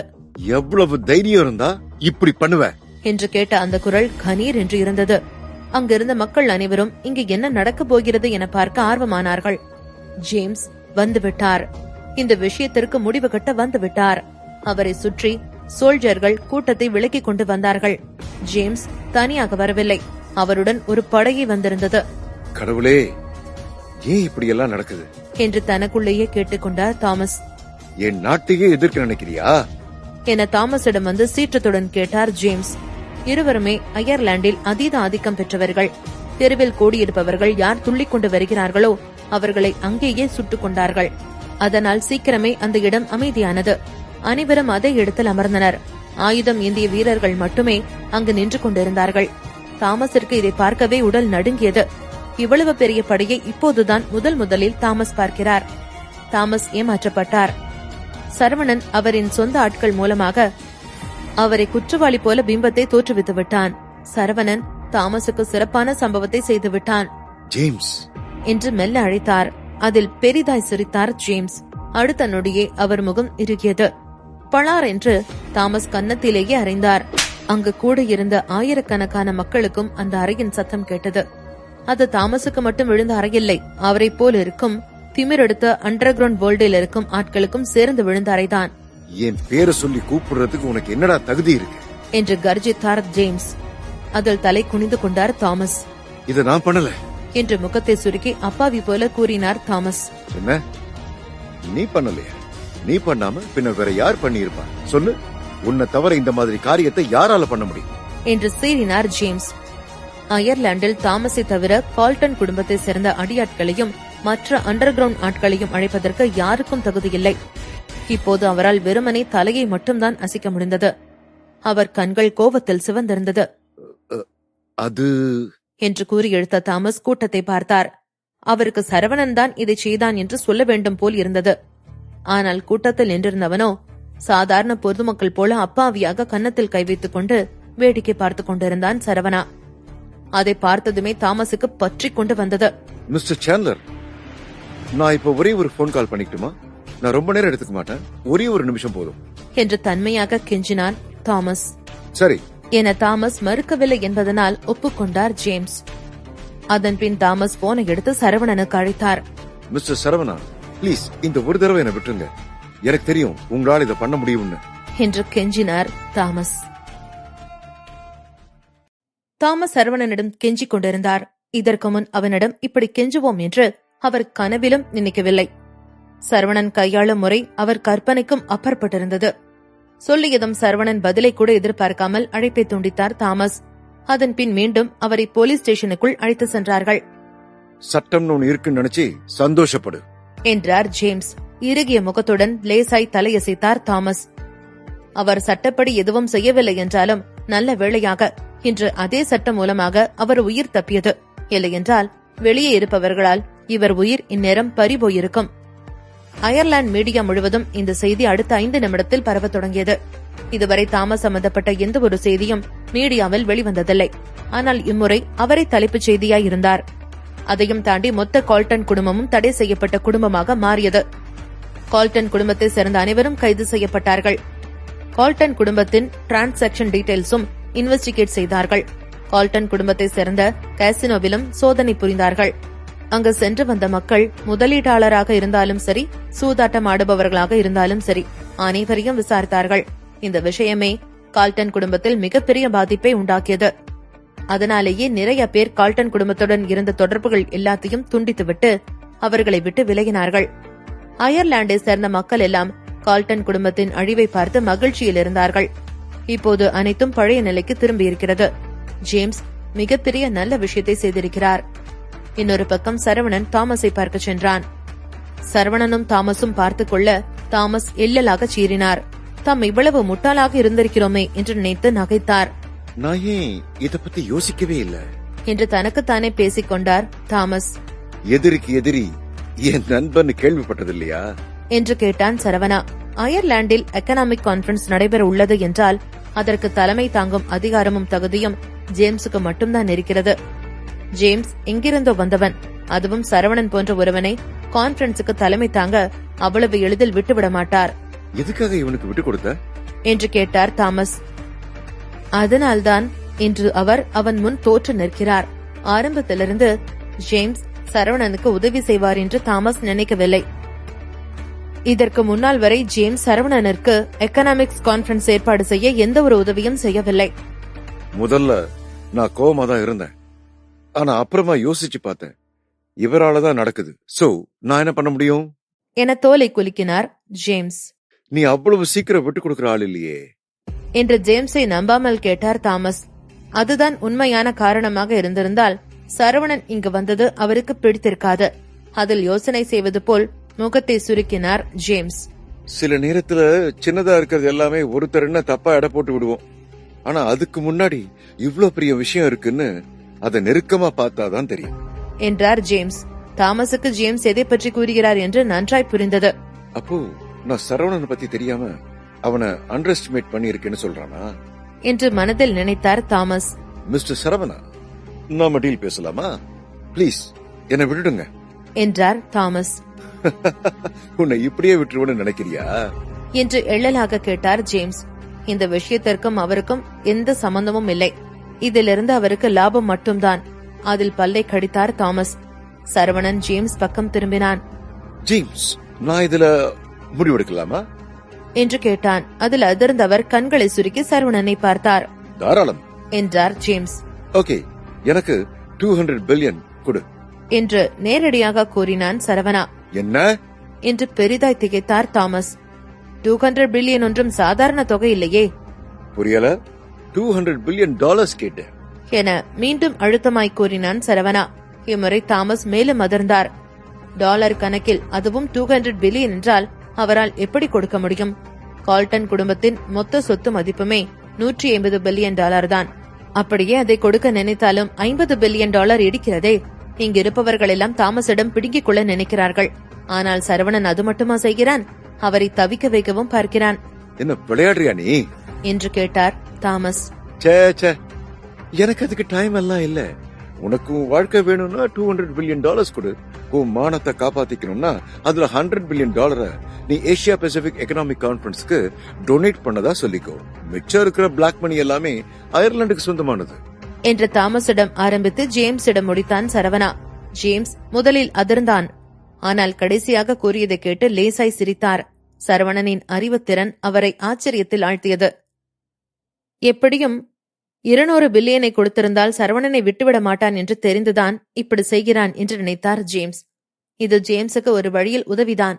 அப்போ உனக்கு இதிலிருந்து எந்த பணமும் வேண்டாமா என கோபத்துடன் கேட்டார் தாமஸ். சரவணன் அவரின் பணத்தை எடுத்து செல்வதில் பிரச்சனை இல்லை. ஆனால் அவரின் கஷ்டப்பட்டு உழைப்பதற்கு கிடைத்த பணம் தானமாக அயர்லாந்துக்கு செல்வது அவருக்கு பிடிக்கவில்லை.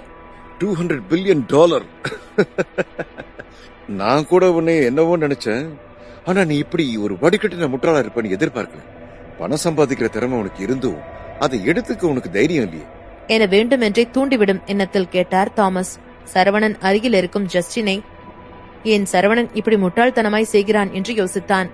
எனக்கு தைரியம் இல்லன்னு அர்த்தம் இல்ல என்று சிரிப்புடன் கூறினான் சரவணா. போதும், நீ இதுக்கு பிளான் பண்ணி பண்ணலன்னு தெரியும். உனக்கு பின்னாடி சப்போர்ட்டா பெரிய டீம் இருக்கு. அதனால நீ ஓவரா அட்வான்டேஜ் எடுத்துக்கிற என்று இறுகிய முகத்தோடு கடுகடுத்தார் தாமஸ். அவருக்கு தெரியும் மொத்த அயர்லாண்டையும் அண்டர் கிரவுண்ட் ஆட்கள் அழித்து காத்துக் கொண்டிருக்கிறார்கள் என்று. அவர்களால் செய்ய முடியாது என்ற எல்லை. ஆனால் அதை செய்ய அவர்களுக்கு தைரியமில்லை. இம்முறை அவர்கள் சரவணனுக்காக ஒரு வாய்ப்பு கொடுத்தார்கள். தாமஸ் தேவையே இல்லாமல் கான்பரன்ஸ் நடக்க விடாமல் பார்த்து அனாவசியமாக மற்றவர்களை தூண்டிவிட்டார். இப்போது அயர்லாந்து அவரை தண்டிக்கவில்லை என்றால் மற்ற நாட்டினர்கள் அயர்லாந்தின் மீது கோபம் கொள்வார்கள். அது தேவையில்லாத பகையை உண்டாக்கும். அதனால் ஜேம்ஸ் சரவணனுடன் கூட்டு சேர்ந்தார். உண்மையை சொல்ல வேண்டுமானால் தாமஸை எதிர்க்கும் எண்ணம் ஜேம்ஸுக்கும் இல்லை.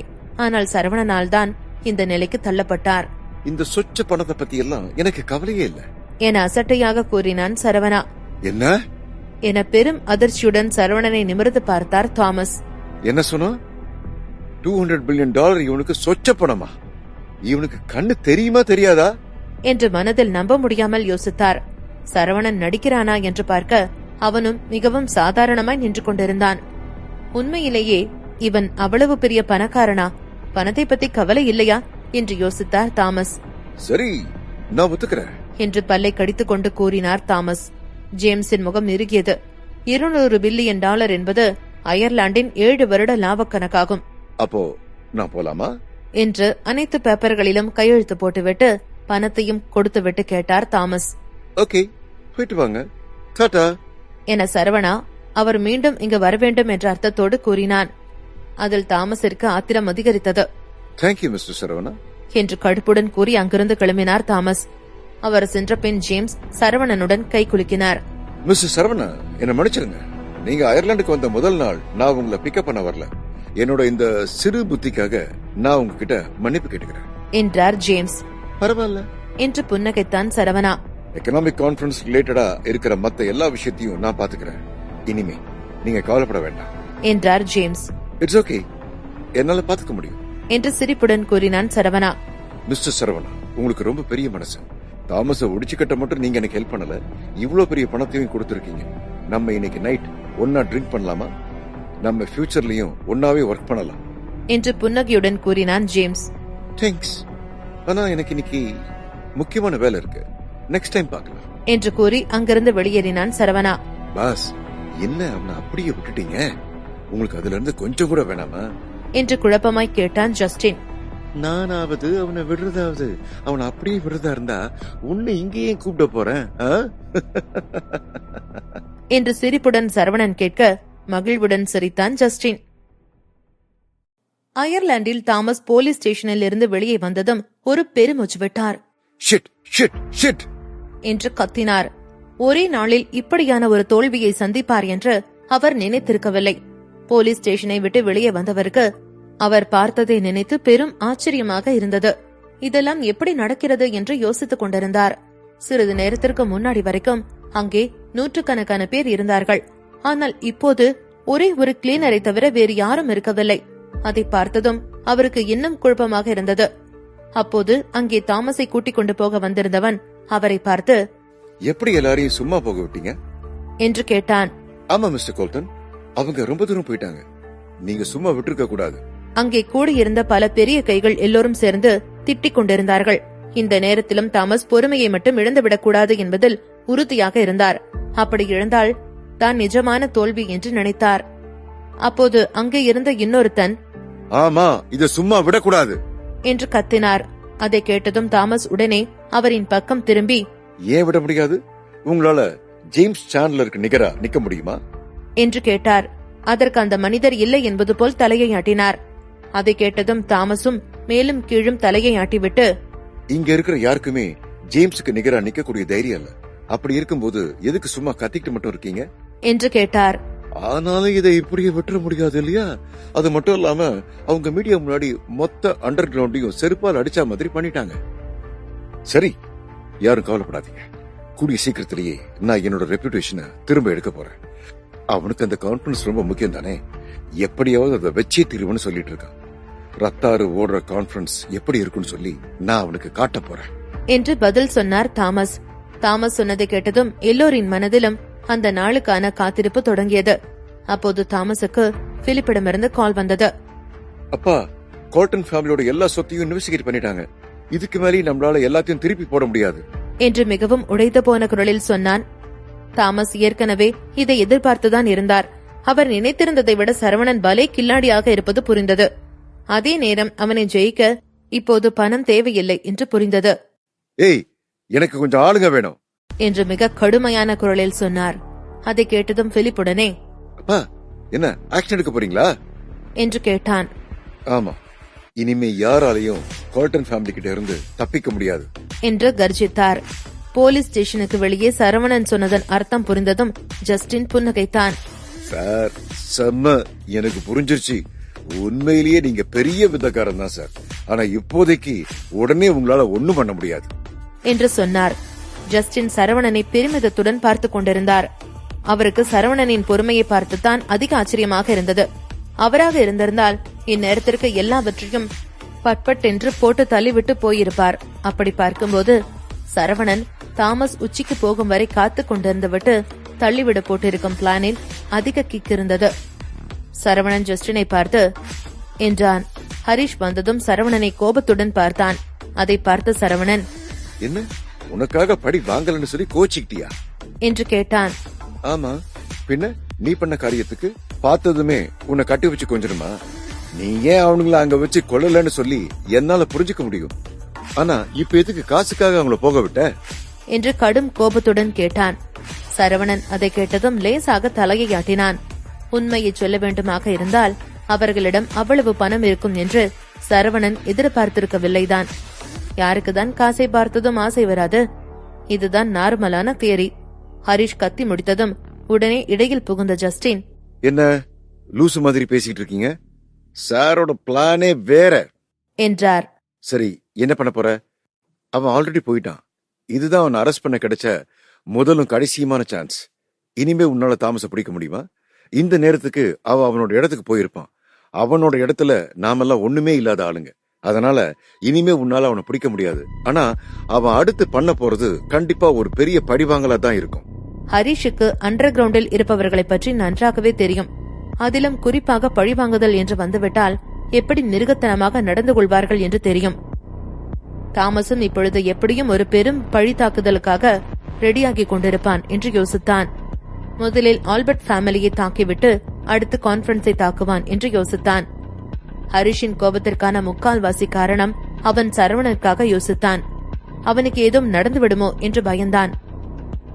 அதைத்தான் கோபமாக வெளிக்காட்டினான். சரவணனுக்கும் அது புரியாமல் இல்லை. ஹரிஷ் எல்லாவற்றையும் கக்கி முடித்ததும், சரி இது சொல்றேன், இதுதான் பிளான் என்று சொன்ன சரவணன் ஹரிஷை காருக்குள் ஏற சொன்னான். உடனே ஹரிஷின் மூட் மாறியது. சரவணனை பார்த்து என்றான். அதே நேரத்தில் இப்போது தாமஸ் கான்ட்ராக்டில் சைன் மட்டும்தான் பண்ணியிருந்தார். இன்னும் பணம் பரிமாறப்பட்டிருக்கவில்லை.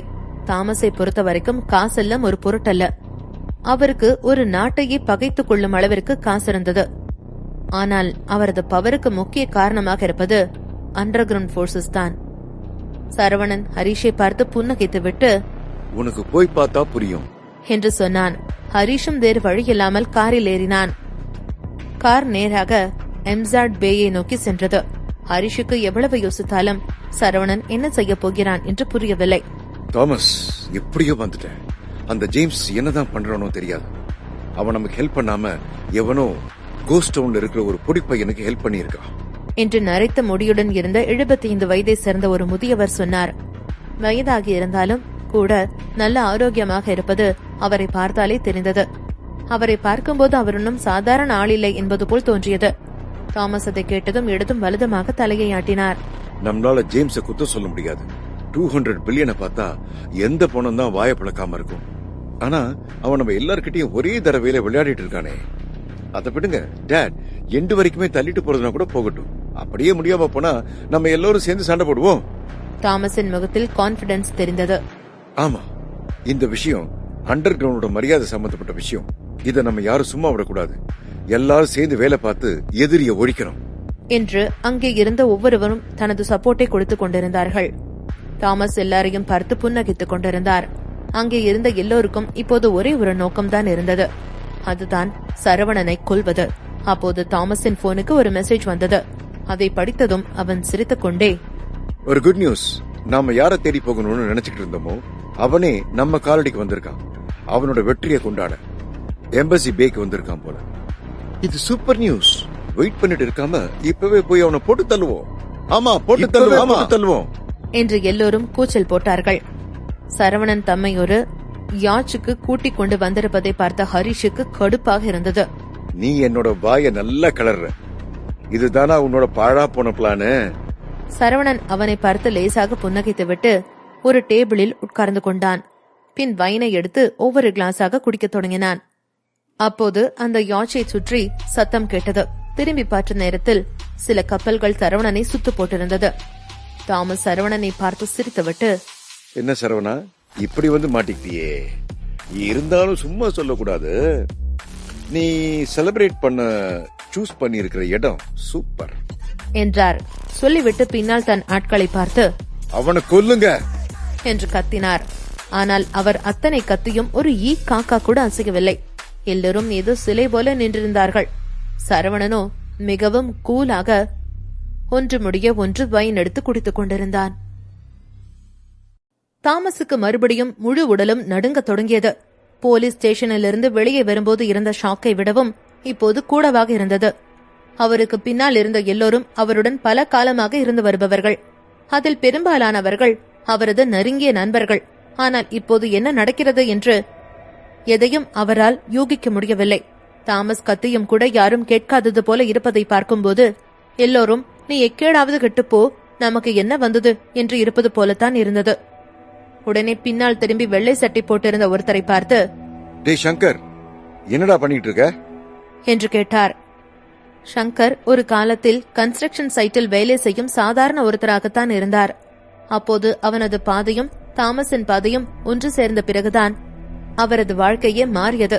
இப்போது இருக்கும் வில்லா, பிள்ளைக்குட்டி எல்லாமே தாமஸின் தயவால் வந்ததுதான்.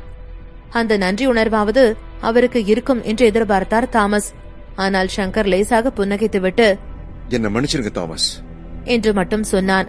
இதுவரைக்கும் பாஸ் என்று சொல்லிக் கொண்டிருந்தவன் இப்போது பெயரை மட்டும் சொன்னதையும் தாமஸ் கவனிக்காமல் இருக்கவில்லை. இப்போது அவருக்கெல்லாம் கொஞ்சம் தெளிவாகியது போல இருந்தது. எல்லோரும் சரவணனுக்கு ஹெல்ப் செய்யக்கூடியவர்களாக மாறியிருந்தார்கள். மறுபடியும் சங்கரிடம் பக்கம் திரும்பிய தாமஸ், அவன் உனக்கு என்ன கொடுத்தான் என்று கேட்டார். ஒண்ணுமே இல்லன்னு சொன்னா எதுக்காக அவனுக்கு வேவு பாக்குற நீ? தாமஸ் கடுமையான கோபத்துடன் கேட்டும் கூட சங்கர் பதில் சொல்லவில்லை. மாறாக லேசாக ஒரு புன்னகையை மட்டும் வழங்கினார். அதை பார்த்ததும் தாமஸிற்கு கடுப்பேறியது. உடனே பாய்ந்து சங்கரின் கழுத்தை நெரித்தார். உண்மையை சொல்லு, எதுக்காக நீ அவனுக்கு ஹெல்ப் பண்ண ஒத்துக்கிட்ட? உண்மையை சொல்ற, உன்னால தாங்கிக்க முடியுமான்னு பாப்போம். ஏன்னா என்னால இதுக்கு மேலேயும் உன்னோட அக்கிரமத்தை சகிக்க முடியாது. கடவுள் எல்லாத்தையும் பார்த்துக்கிட்டு தான் இருக்காரு. அதே மாதிரி நீ எனக்கு சில விஷயங்கள் தெரியாதுன்னு சொல்லி நினைச்சிட்டு இருக்க. ஆனா அப்படி இல்ல. இப்ப என் கூட இருக்கிற பொண்ணு நீ செட்டப் பண்ண பொண்ணுன்னு எனக்கு நல்லாவே தெரியும்.